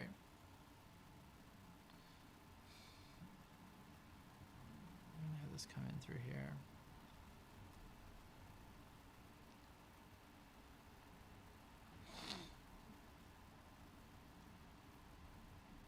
Okay, that's a little wet. I'm going to let it dry so it can come in a little bit darker later.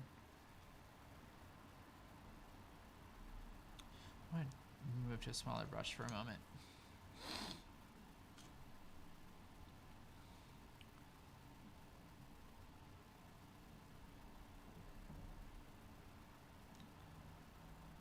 So it's important, I think, in art to paint something that people can connect with and understand. I'm not really interested in having the conversation with people like, oh, my 5-year-old could do that. So having some level of craftsmanship, I think, is important to be able to just get in the same arena with people to have a conversation. And then after that, then if you can maintain that what you're painting is a thing, right? Like, how far can you keep the illusion going and still add in your own expressiveness? Like having in this red, and I'm overworking the F out of this arm. It's a balance between the two. It is a balance between the two.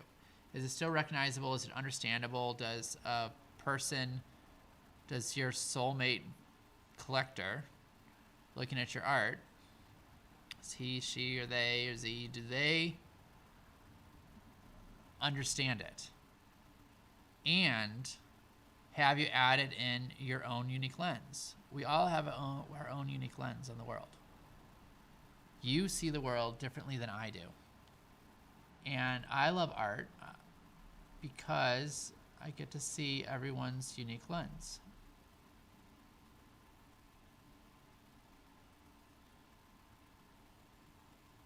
I get to see everyone's unique lens. I get to a little bit, just a little glimpse into how that artist, how you see the world.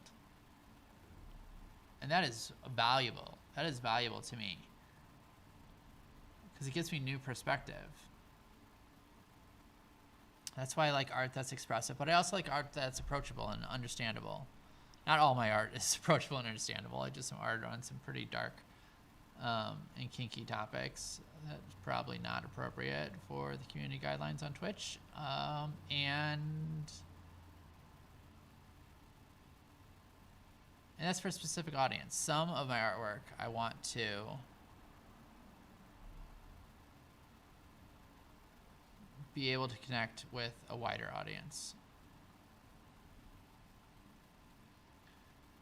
There are, like, art serves a purpose. Art serves a purpose in people who aren't artists or people who are fallen away from their art to come and see what they've forgotten. To connect with the divine, connect with their essence, which might be starving for attention, or starving just to be seen, or starving for beauty.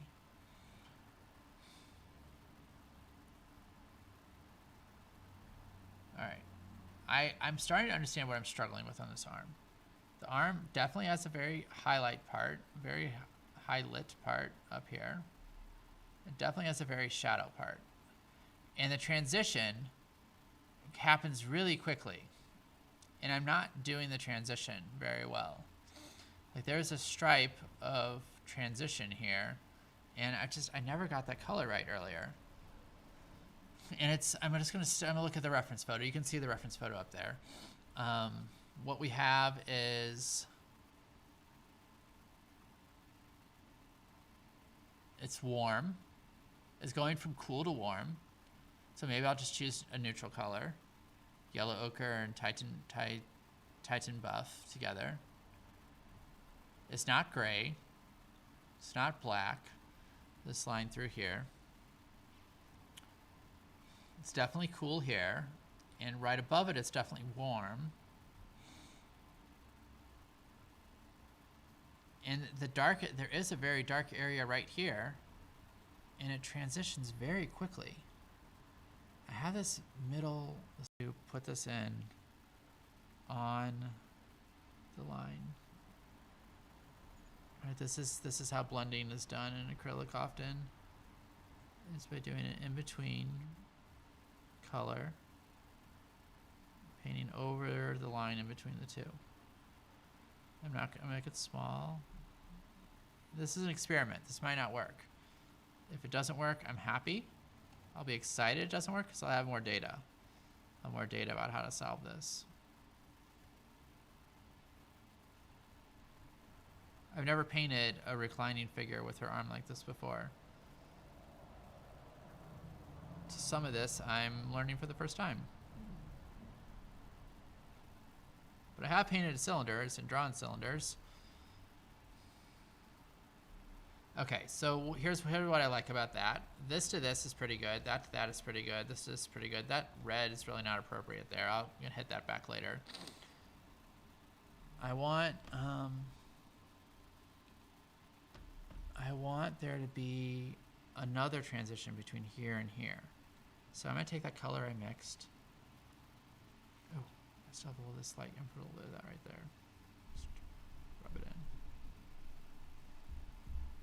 Okay, before I before I wipe off my palette knife.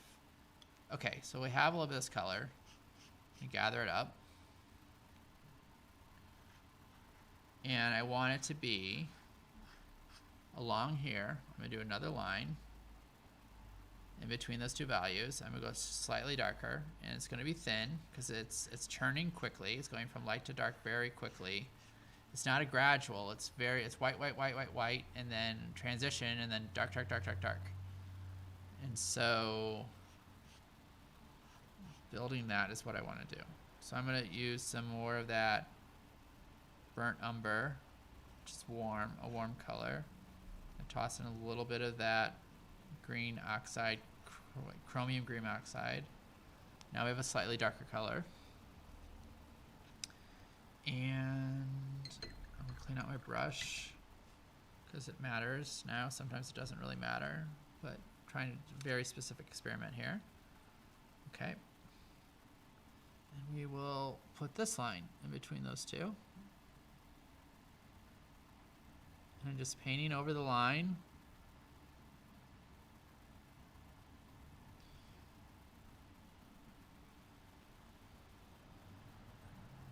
Extend it a little bit further. Feather it out a little into this area that I'm leaving.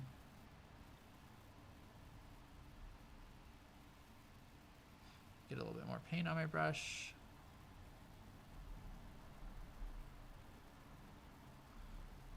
So that's something. I'm gonna step away. See what it looks like from like 10. Okay, that's better than it was. It's reading a little bit better. It's not like a huge drop off. And just to experiment, I'm gonna go a little bit darker. I'm gonna go almost pure. I'm just mixing with my brush this time. That chromium green and this burnt umber. And I'm going to do that same thing again over the line. And now I want really dark. So let's just mix it up. Let's mix on the palette. Let's not be lazy. Let's not be lazy. This is not oil. This is acrylic. I need to mix on the palette. Don't mix on the... I put it into positive statement. I want to do my mixing on my palette and not on my canvas because I like the way the colors blend together better. I was noticing some resistance. I was like, I don't want to. So I just reframed that for myself. Story, right? It's all about story. Now, artists are storytellers, and they're always telling a story. I've been cluing you a little bit into this like world that I'm building. Every time I paint someone new, it's like every time I paint a new portrait, it's like it's an audition for my universe, right? Like, is this going to be a permanent member of my universe? It's like dream world universe that I'm building. She's probably going to be a permanent member. She opens portals. That's what the whole big painting is. You can see this line here. Like this is the waking world. No, this is a dream world. The area inside of this bubble portal is the waking world. And she opens portals between both using her body. That's part of the story. I think it's a pretty captivating story. It just came to me while I was painting it. So like I said, there's like auditions. So story. Non sequitur is a word that describes half of what I talk about. So if an artist can tell a story about their universe that they're painting, their figures, could they not also tell a story about themselves? In my experience, a lot of artists are not good at that. They resist that. They don't want to do that. Some of my coaching clients who are creative people resist it as well. I resist it.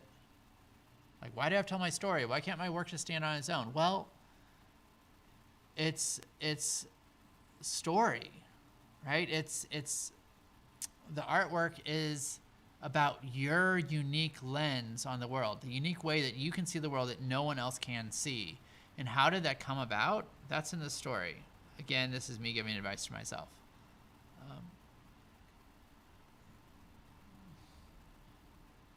That's where the story comes into play. And that's the difference. That's the difference. I was telling a story earlier about how I dropped out of art school because I was convinced like it doesn't matter if your artwork is good or bad. It only matters like who you know. And that wasn't exactly right. Because I'd see this artwork and I wouldn't understand it. I would think it was bad artwork in the studios, and I'd be like, oh, this is horrible. Hey, Stuyvesant Penn, you're going to head to the meeting? Great. I love that you've been lurking in here from your cube. Nice. I'm going to stream, and later, man. Hopefully I'll be able to catch one of your streams next when you're live.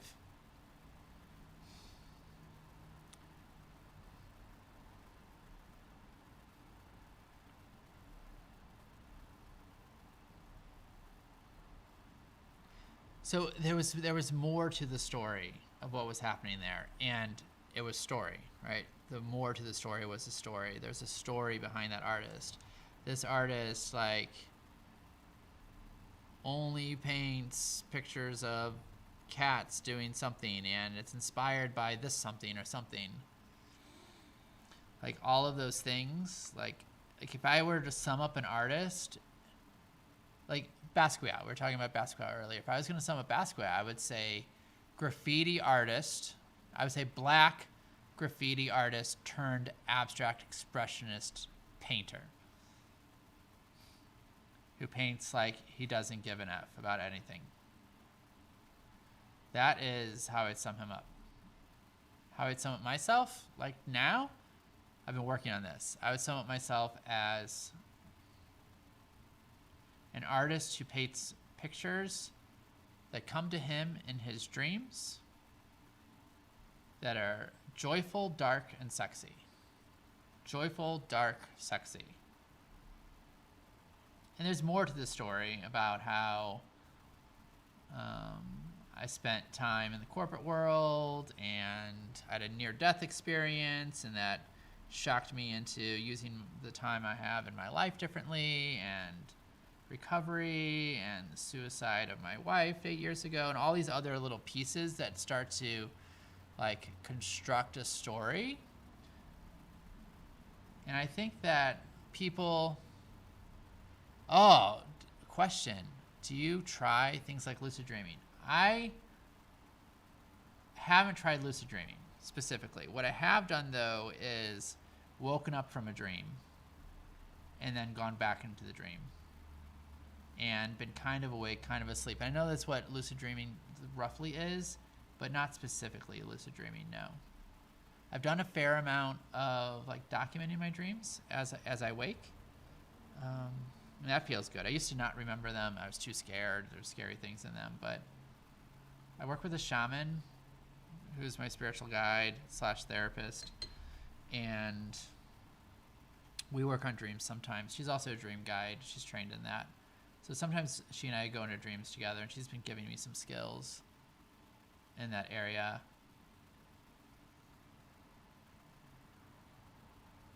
There's something I used to do when I did caffeine.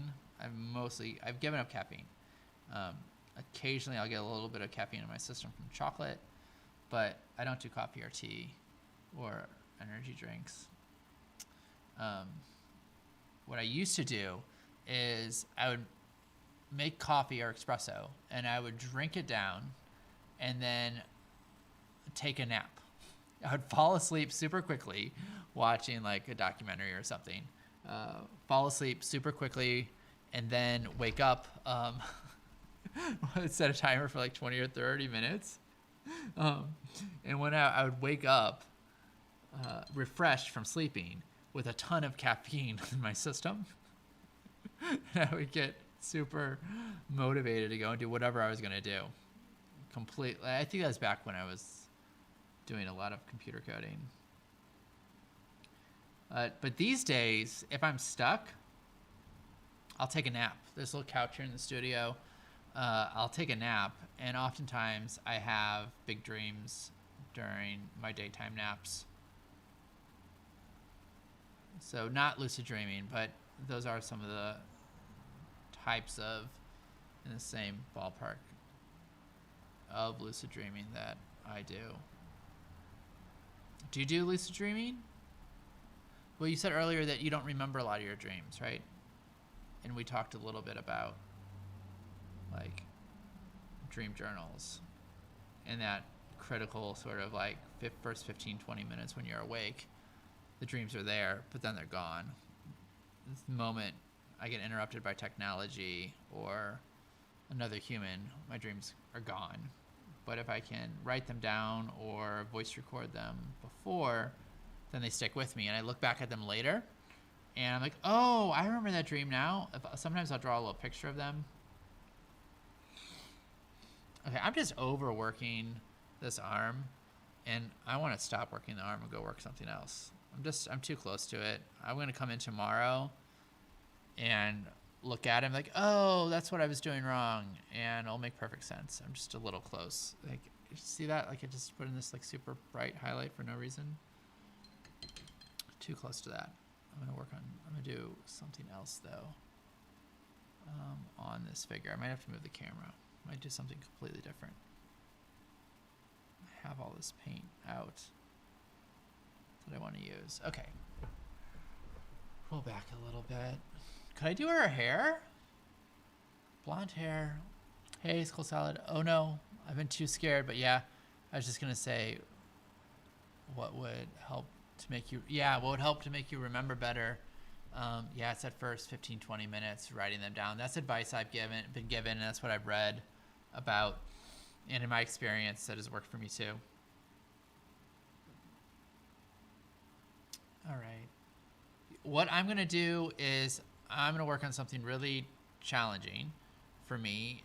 Is the hand. There's a hand right down here off screen. So I'm gonna remove the camera and untangle myself from all the stuff I'm holding and bring this hand up, because if I don't, it's gonna be like the hand that time forgot, and it's gonna look really weird.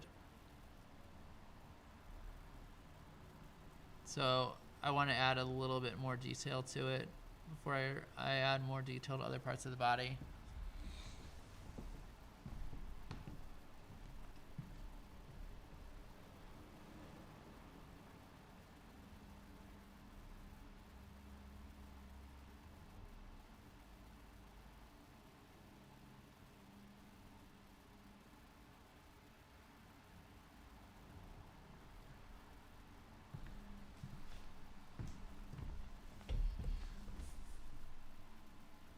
Okay, a little stretching. All right, so this hand here, you can see in the reference photo, it is warm. There's some warm light on it. There are these fingers that I did not draw it in very much.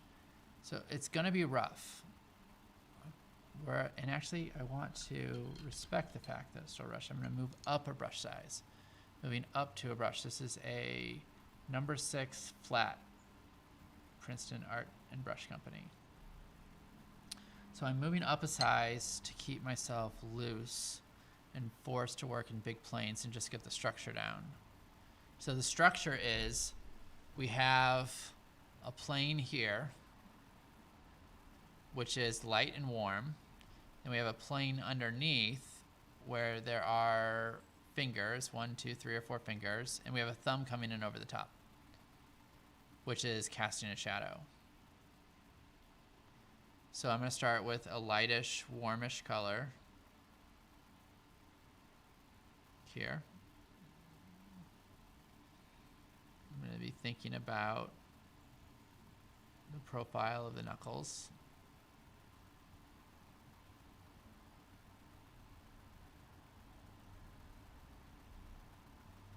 I'm going to leave a little space just to indicate the thumb.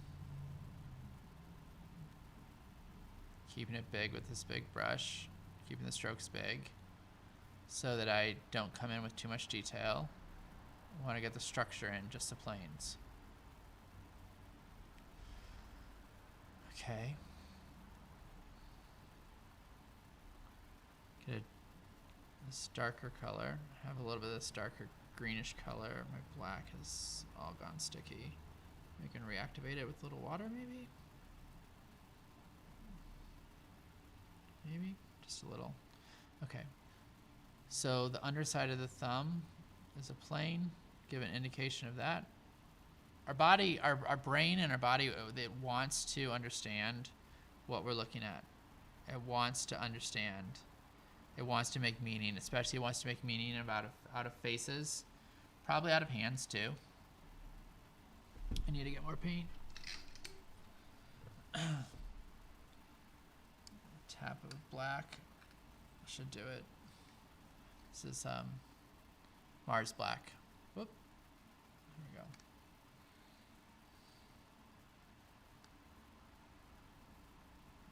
I'm getting super hungry. All that talk about food and restaurants and ramen. Maybe I'll make ramen tonight. Throw some vegetables in it. I've had like $20 ramen as an adult, and it's not like the ramen I ate in college. Okay. Here we go. So the shadow side of the thumb, the cast shadow, it's going to be a little grayer, so mixing a little bit of white. Mixing a little bit of white so it takes out, so it looks like shadow. Shadows tend to be gray. not a darker color. And it's good for the shadow. I want to get more pigment on my brush, a little bit more black, a little bit more of this green so it stays cool. Do the underside of the thumb. The top side of the thumb is going to be a warmer color. I'll come back for that later. And now I'm going to do these fingers. I'm doing them intentionally with this big brush. So just pulling across. Just pulling across. 1, 2, 3 fingers. The shadow of 3 fingers. And now I'm going to use the tip of the brush to show the knuckles. My brain wants to understand this. And here's the advantage. So I used a projector to project this image of this figure onto this board. And the advantage of doing that is the math.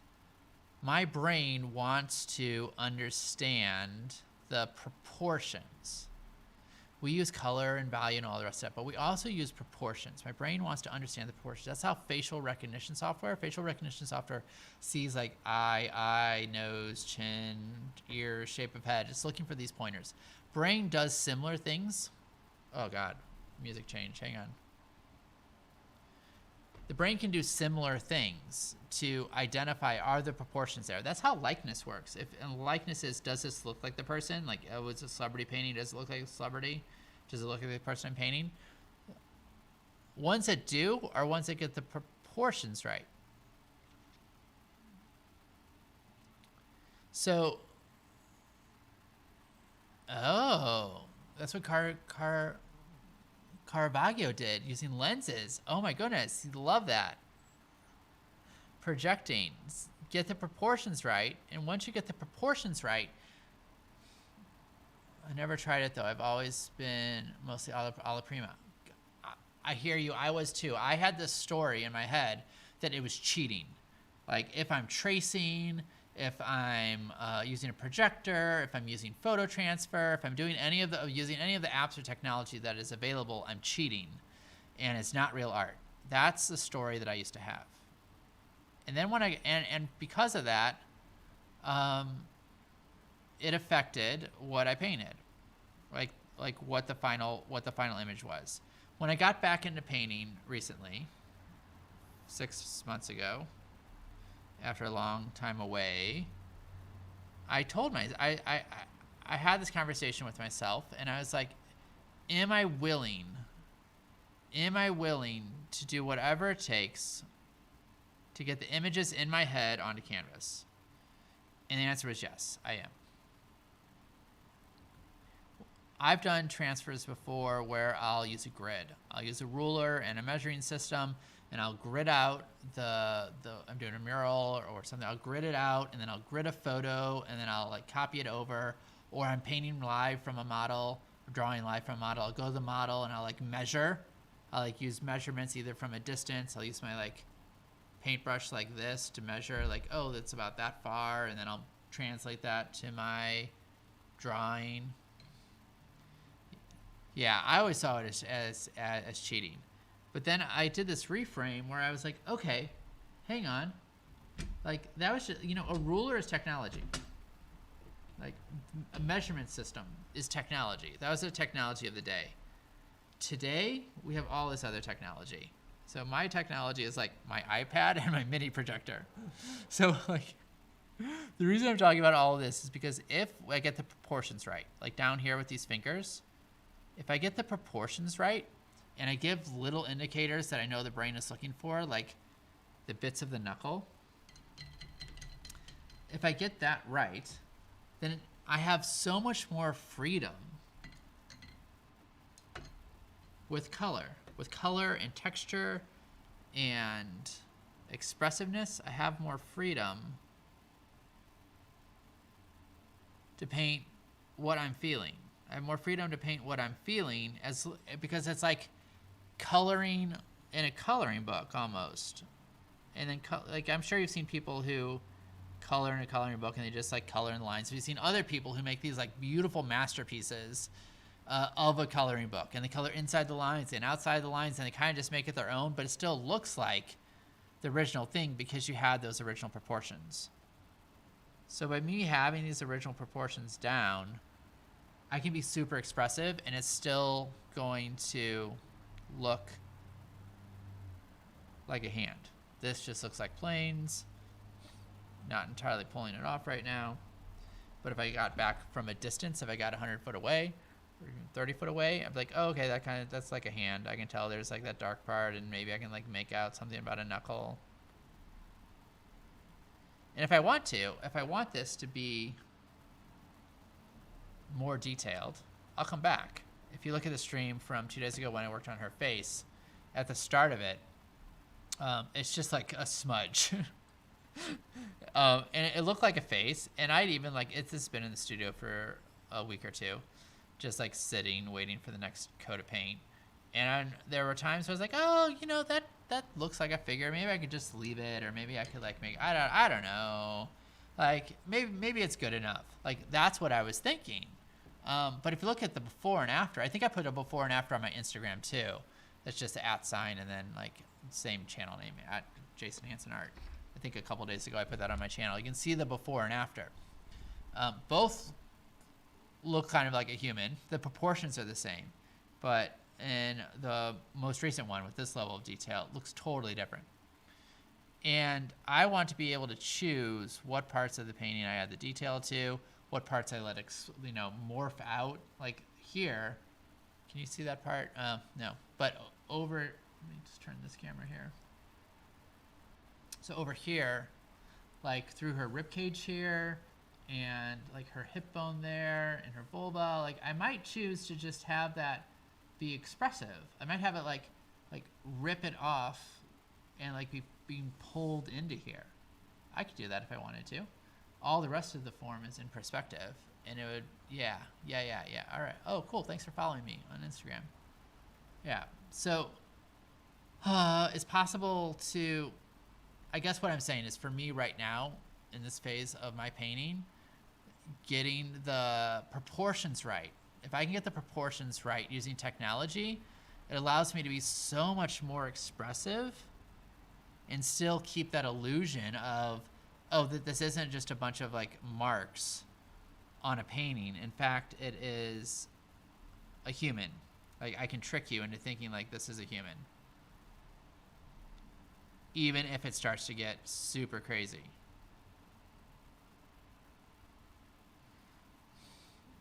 There's a little bit of a highlight there. Like I've done paintings and I've come back like a portrait and came back with pure white, and I put pure white in some spots. Like here you can see there's some pure white there, and the shine of the eye, and there and there. It looks totally different. There is no pure white. There is no pure white on the human at all. Like if the human was there and you look at the human, there's no pure white on it. But putting in the pure white is just a signal to the brain, like, oh, that's a spot. That's, I get it. Okay, I understand. It's a way to trick your brain. I'm gonna leave this down here. It's enough for what I want right now. If I want to do detailed hands later, I will. Yeah, I'm just gonna leave it. I almost went back in. I'm just gonna leave it. Now, what else might I do? I'm gonna try to do this hair.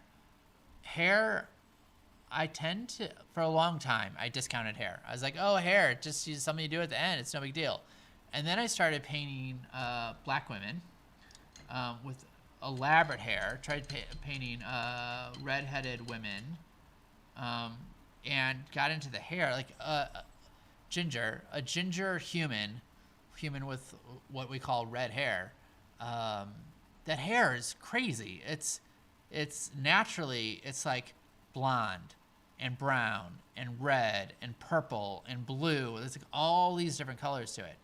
So these days, I either just do the hair and I just do this kind of like expressive look and feel to it, or I spend a ton of time on it, because the hair could take as long as an eye. And like this eye here, this eye took like 1 hour and 20 minutes to paint. My eyes normally take at least an hour. So I'm going to try this. And I'm thinking I'm going to want white. I'm going to want Titan buff. And I want a yellow of some kind. The only acrylic yellow I have right now is this. What is it? Cadmium Yellow Light. It's a Series 1. And I'm going to try this. And you know what? It looks like there's some green in that hair too. Maybe I'm just remembering a time when, you know, summer and having white friends with blonde hair, like getting their hair bleached out in the pool and actually looking a little bit green. So maybe there is some green in there somewhere. I still have some of that green oxide chromium on. This brush is bigger than I want. I'm gonna go back to that other brush. This brush, that will probably lead to, actually, I don't know. Do I want this? I've seen some artists who have brushes that they only use for hair. They'll take an old brush and they'll cut out chunks of it. So like maybe they'll like take a fan brush or an old brush like this and they'll cut out chunks. So it's like 3 or 4 different brushes on one brush end separated by space. And then they could like make lines with it. I haven't done that yet. But it's obvious if I'm talking about it, obviously it seems interesting to me. I feel like I'm supposed to be somewhere doing something. I don't know what that is. I'm just gonna keep painting. All right, taking some white. And some of this yellow. Okay, question, yes or no. This camera right here, the one that's pointed at this palette, I got it when I was doing a lot of palette flat on the tape. I got it when I was doing smaller paintings, and I didn't have this handheld palette for those. So that's why I got it. And I set it up today, even though it just came in the mail last night. I set it up today, even though I'm not working on a stationary palette. Oh, I want to answer your question. Okay, I'm going to finish my question, and then I'll answer yours. Do you like this camera in the top right corner that's pointed down where you can see what I'm working on my palette? Or is it annoying? Would it be better if it wasn't there? That's the question. And to answer your question, do I think it's better to use flat brushes? I use both. Here are some of my brushes. A lot of the ones I'm not using right now are round. I love round brushes when I'm doing big, expressive paintings that have a lot of line in them. If I'm doing linear things with lots of lines, I'll use these round brushes. For painting figures, I've really been enjoying using mostly flat brushes. So, like the first coat of that figure, I use this brush, this big number 12. The reason I like it is because I can paint around the form. I like to paint around the form, like cross to the form, not this way, down the arm, but across it. And as I'm painting across it, I find that I can like get a lot of, I love seeing the palette. Wonderful. I'm gonna keep the camera on then. Okay, so if I'm painting like this and I'm going to, you can't even see what I'm doing. Do it down here. If I'm painting like this, doing it with a flat brush, I can get across pretty quickly. If I'm doing it with my biggest round brush is number 11. If I'm painting across, it's harder to get that cross motion and it takes a lot longer to go across. So when I'm painting the forehead, the cheeks, the nose, the lips, the chin, I really like using a flat brush. When I'm doing eyes, I have brushes that I only use for eyes. Like this like $20 brush, this 00 Monarch round. And then this one even smaller. This Princeton Select Petite. This is a 20-0. Whoop, can't see it. 20-0. Yeah, thank you. I'm gonna keep it on, and yeah, and the answer is I like to use flat brushes. Flat or Filbert is another name. Filbert is the one that is like this one. Filbert has, it's kind of like a rounded tip. That one's nice because you get a little bit of a point on it. And then there's Bright. I like Bright a lot. Now, one of my favorite brushes, I don't have it over here, are these dagger brushes. I'll show you one. They're also kind of pricey.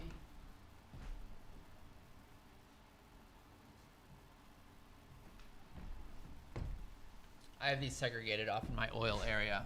So these are dagger brushes. I like these because oof, I knocked something over. If I'm choosing the difference between a flat brush and this dagger brush, why I like it is because in addition to being able to do all the things I can do with a flat brush,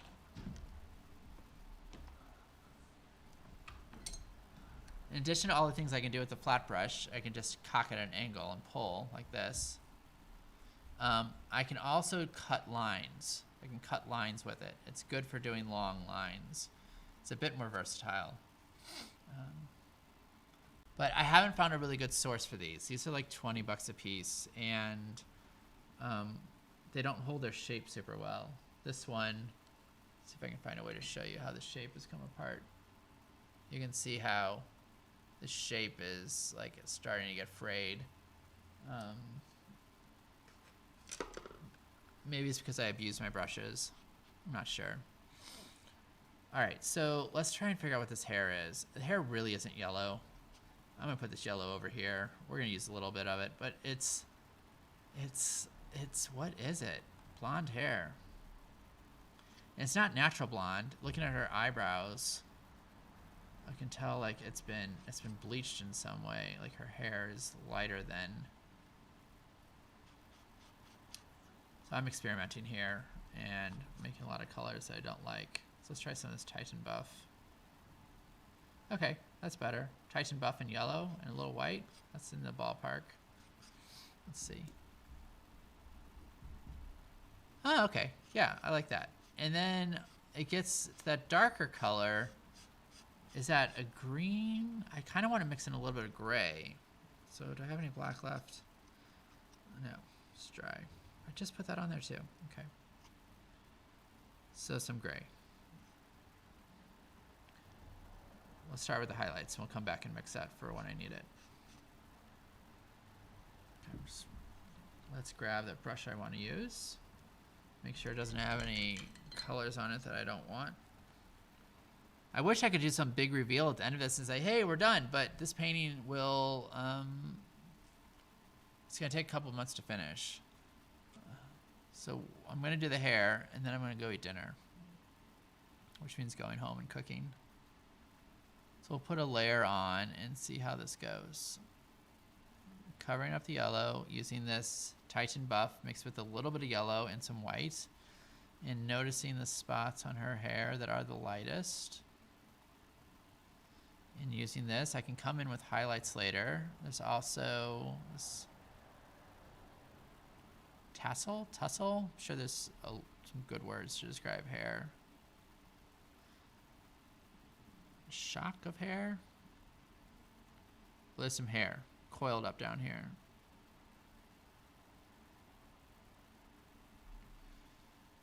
And then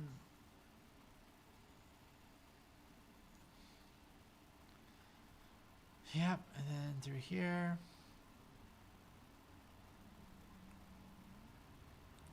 I'm always a bit conflicted. What kind of food are we talking? Man, I don't know what we're gonna do. I have a kid. He does virtual school, and we eat dinner together every night. I cook and we eat dinner. It's like the one time I can coax him out of his room. He's a teenager, and I don't know. I eat vegetarian. He only eats meat, so it's always a bit of an adventure to figure out what we're gonna eat. Tacos are something that we always have good luck with because it's easy to make vegetarian tacos and meat tacos. Like 6 of the ingredients are the same between the two of them. Maybe we'll do pasta tonight. Oh, I know what I'm gonna eat. I made a curry soup yesterday. It's lots of like beans, and I think what I'll do is I'll cook up some rice and I'm guessing you're probably not a vegetarian, but I'll cook up some rice or I'll cook up some lentils, and then I'll add in that soup I made. It's kind of like a chili, but it has like it's really spicy. It's like Indian seasonings in. Imagine a chili with no meat.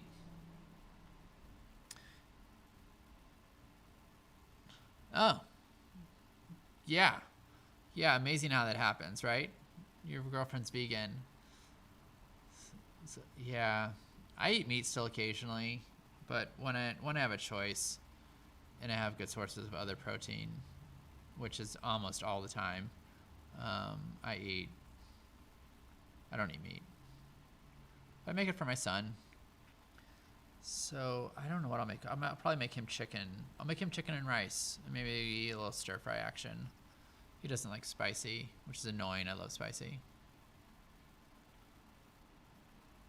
When I gave up meat, there's a time when I I just dove in. I was like, okay, I'm just diving into this whole like not eating meat thing. I didn't know how to feed myself. I didn't know what to eat. I lost weight. I lost like 10 pounds, and I was hungry all the time because like everything I knew how to cook, everything in my house, everything I ate growing up, all my like comfort foods and recipes all had some kind of meat to it. Mostly like taco something. um,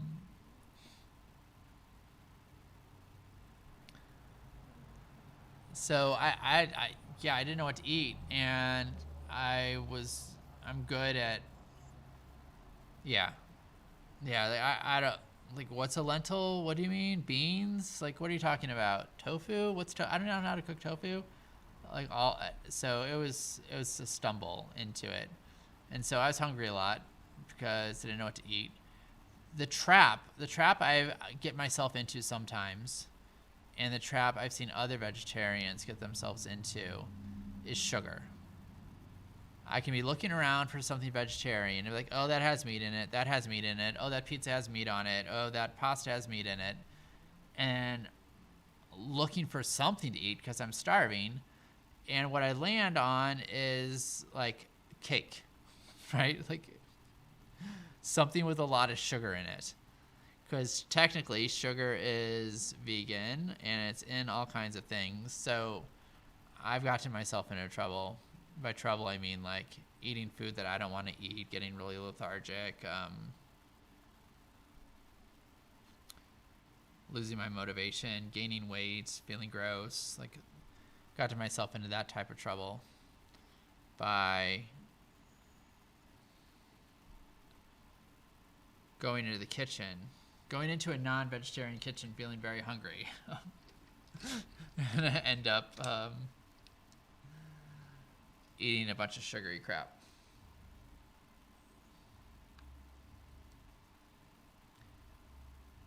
At the end of December, start of January, I started easing myself into a sugar detox. I didn't go cold turkey. I didn't cut out everything. I cut out a lot, though. I cut out refined sugar, things that have a lot of refined sugar in them. Still, it's been a journey. I'm slowly taking things out. I'm still doing bread and crackers. Those will be soon to go, though. I did it because it was affecting my painting. It was affecting my energy. And as I mentioned earlier, I'm a leadership coach, and one of the things we talk about in leadership coaching is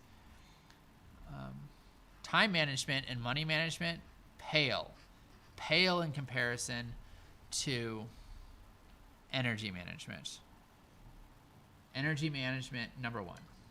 Manage your energy. There are times when I have needed to do something. I had an hour and a half to do it. It was an hour-long task. Didn't get it done because I just didn't want to. I got distracted. I didn't feel like it. I felt lethargic. I was tired. I was feeling angry. I had feelings I hadn't felt all the way through. All these things that were preventing me from doing the thing. And I end up like not getting it done or taking forever and being like really like pissy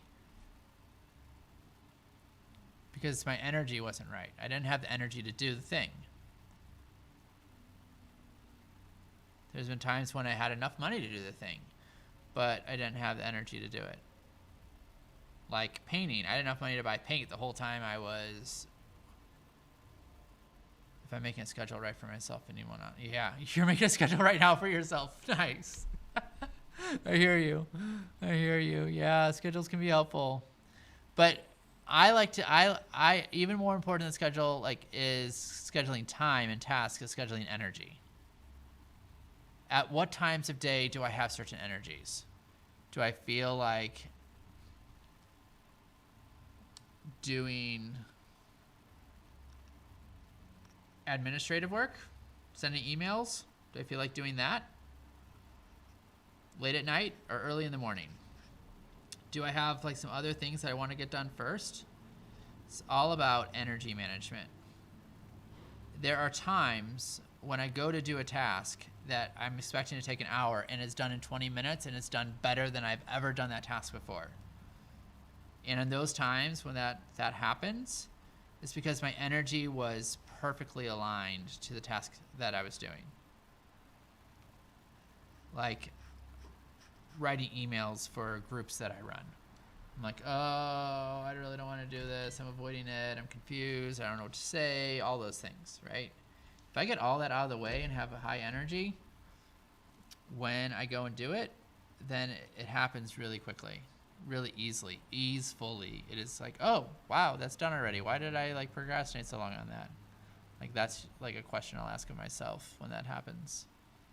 So getting my energy aligned and figuring out when I do things, which the whole COVID time was nice, working from home. And some of my clients even have mentioned how they like being able to manage the flow of their day. They can be more productive. For me, I do all of my reading and writing and some of my curriculum creation for the classes that I lead. I do that early in the morning. I do it before I get out of bed. And some days I'm still in bed at 11:30 a.m. after having woken up and started doing things at 6 a.m. I'm just getting all of those things done. And that works. Later in the day, I sit down. There's no way I can do it. I think scheduling a time where I just make art would be really helpful. I used to, but got put to the side, to be honest. It happened to me too. I totally get it. There's a book I'm reading right now called The Artist's Way. There's all these quotes in there. All this instruction about having a time and a space. And energy. I recommend, here you go, more unsolicited advice. It's really just advice for myself. Is build for yourself a ritual. So that when you sit down, you're like, okay, it's time to, here's my art time. My art time is right now. When that time comes, don't go and say, I'm going to go make art. Worst thing you can do. Because you're just going to be like, oh, no, you'll be all stressed out about it. Instead, figure out something that gets your energy going. And that's what you do first. So it could be dancing or taking a run or yoga or boxing or singing or playing the guitar or taking a bath or a shower or whatever is your thing that really gets you going. That's like, oh, okay, yeah, I feel clear, I feel ready. My heart rate's going, my energy's up. Do that first. Don't even think about painting before you start painting. Think about just, okay, how can I get my energy in the right spot? So it might be go to the punching bag, spend 10 minutes there, and then after that, you're like, okay, well, what's next on my list of things to do for this time? It's go to wherever your creative space is. Have your own little creative space. Just go there. And you're like, oh, you'll arrive there, and the art will just happen. Believe me. Try it once, try it twice. It will just happen. If you have all of your art shit set up, that you have your paints out and your paper and all the tools you need to do the job, and then you go and you do something like boxing or running or sex, and then when you're done with that, you just immediately just beeline it straight for your creative space. Just show up. All you have to do is show up. And then once you're there, the art's just going to happen. It's just going to happen. I had a friend, still a friend. I had a friend in art school. John. His Twitter handle's punkraygun. His Instagram's punkraygun too. He did this thing. He was an occasional smoker. He smoked cigarettes. And in art school, he was working a construction job full time, and he was going to school full time. So it could be like 8 or 9 o'clock at night before he had time to do art. What he did, and I think it's genius, is he had an art studio, a space where he could go, and he had a box. He had this old toolbox full of all of his paints. And inside the toolbox was his pack of cigarettes. Those are the only cigarettes in his life. So the idea of painting never got him to the studio. The idea of like making that first paint stroke, doing painting, that didn't get him to the studio. Nicotine addiction got him to the studio. He would get there, smoke his first cigarette, and be like, oh, fuck. As long as I'm here, I may as well paint. And he would paint. Best life hack ever. Okay. The stream, 2 hours and 37 minutes for 2 arms. I'm gonna be working on this for a while. I had the thought it would go a lot faster in acrylic instead of oil. That's my big experiment I'm trying on this big dream painting, and maybe it will. Maybe it'll go faster on the varnish side. And to be honest, I'm not gonna have this much detail in the rest of the painting. If you get your eyes right, your face right, some of the other areas, I'm thinking from this painting, getting the eyes, the nose, the mouth, a little bit of the hair, getting that really well read. So it's really easy to read. Getting the breast and the nipple right. People really know what that looks like. Getting the labia right and the clitoris, which is prominent on her here. Getting all of those parts right. The rest of the figure might be able to stay how it is, which is fairly like loose, and the rest of the painting can probably stay like it is too. If you get the eyes right, you don't really need to get a lot else right. I've seen paintings where it's just like the eyes are perfect, the nose is okay, the lips are okay, and the rest just looks like a total storm, like a nuclear bomb went off and just like disintegrated the figure, especially in like watercolor paintings. Get the eyes right, and a lot of the rest of it can be super expressive and still red. Eyes have so much emotion, which then goes all the way back to like why digital is such a blessing for me right now. I really learned how to paint eyes on digital. I would take an hour or two, zooming all the way in, painting all the different parts of the eyes. The eyes are so complex. There's like the top eyelid and the bottom eyelid and the fold and the little like sty part of the eye, and the iris, which is 100 different colors, not one, and the pupil, which is like at least 2 or 3 different colors, not just black. And like learning all of that by just painting hours and hours of eyes. Then when I came back to traditional painting, I had all that knowledge. It's really, really nice. Okay, so I'm drawing now. I'm drawing with my palette knife to give the indication of some wisps of hair through here. I love drawing. Okay, that's all the painting I'm doing. I'm pretty much out of paint on my palette. It's all dry or sticky. I do a little bit of cleanup, stretching. Okay, put that somewhere. Clean up my hands. I'm gonna zoom out. We'll see where we're at and how this looks as part of the whole.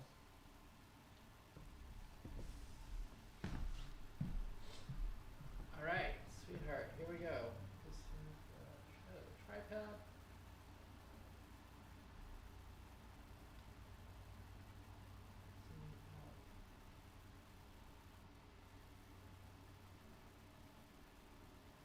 There it is. Go stand next to it for scale. And this is me next to it for scale. It's almost as wide as me. What's happening here? Okay, so here's the story. Thanks, man. Thanks for the comment. See if I can get out of the way and show how the story is. So she's here. She's laying on this table. You can see her. We've done up her face, and there's this line through here. This arc, which secret. Here's a secret. It's real. It really works for the number one biggest composition secret in the world is the golden ratio and the golden spiral. This whole painting is set up based on that logic, and I've gone literal with it. So this is actually the arc of a golden spiral coming all the way here. Your eye's going to naturally follow it around, and this separation, this line here of this part where this house is. So she's in this portal halfway in between. This is a wall here. This is a storm happening. There's an ocean that will be here later. And this house. There's this creepy old house that I'm calling a lighthouse. You can't, let me move this around a little bit here. So up here is this house I'm going to do. I'm calling it a lighthouse. It's not really like a traditional lighthouse. It's more like a spooky old haunted house thing with wood siding and lots of different weird windows on it. I'm going to paint that kind of realistic too. And that will be the real world, and the area outside is the dream world, and she is opening up a portal in between the two by using her body. All right, this seems like a good time to end the stream. It's been wonderful hanging out with you, School Salad. Thanks for the follow. When I'm back, when I'm not streaming, I'll check you out. Maybe send you a friend invite, see if you're doing any streaming. I encourage you, make some art. It's pull out some watercolor and do it like our friend from earlier. Pen and quill? Stylus and quill? Stylus and pen. Stylus and pen does. It was lovely meeting you too. Later, man. Peace out. Keep painting. Be creative.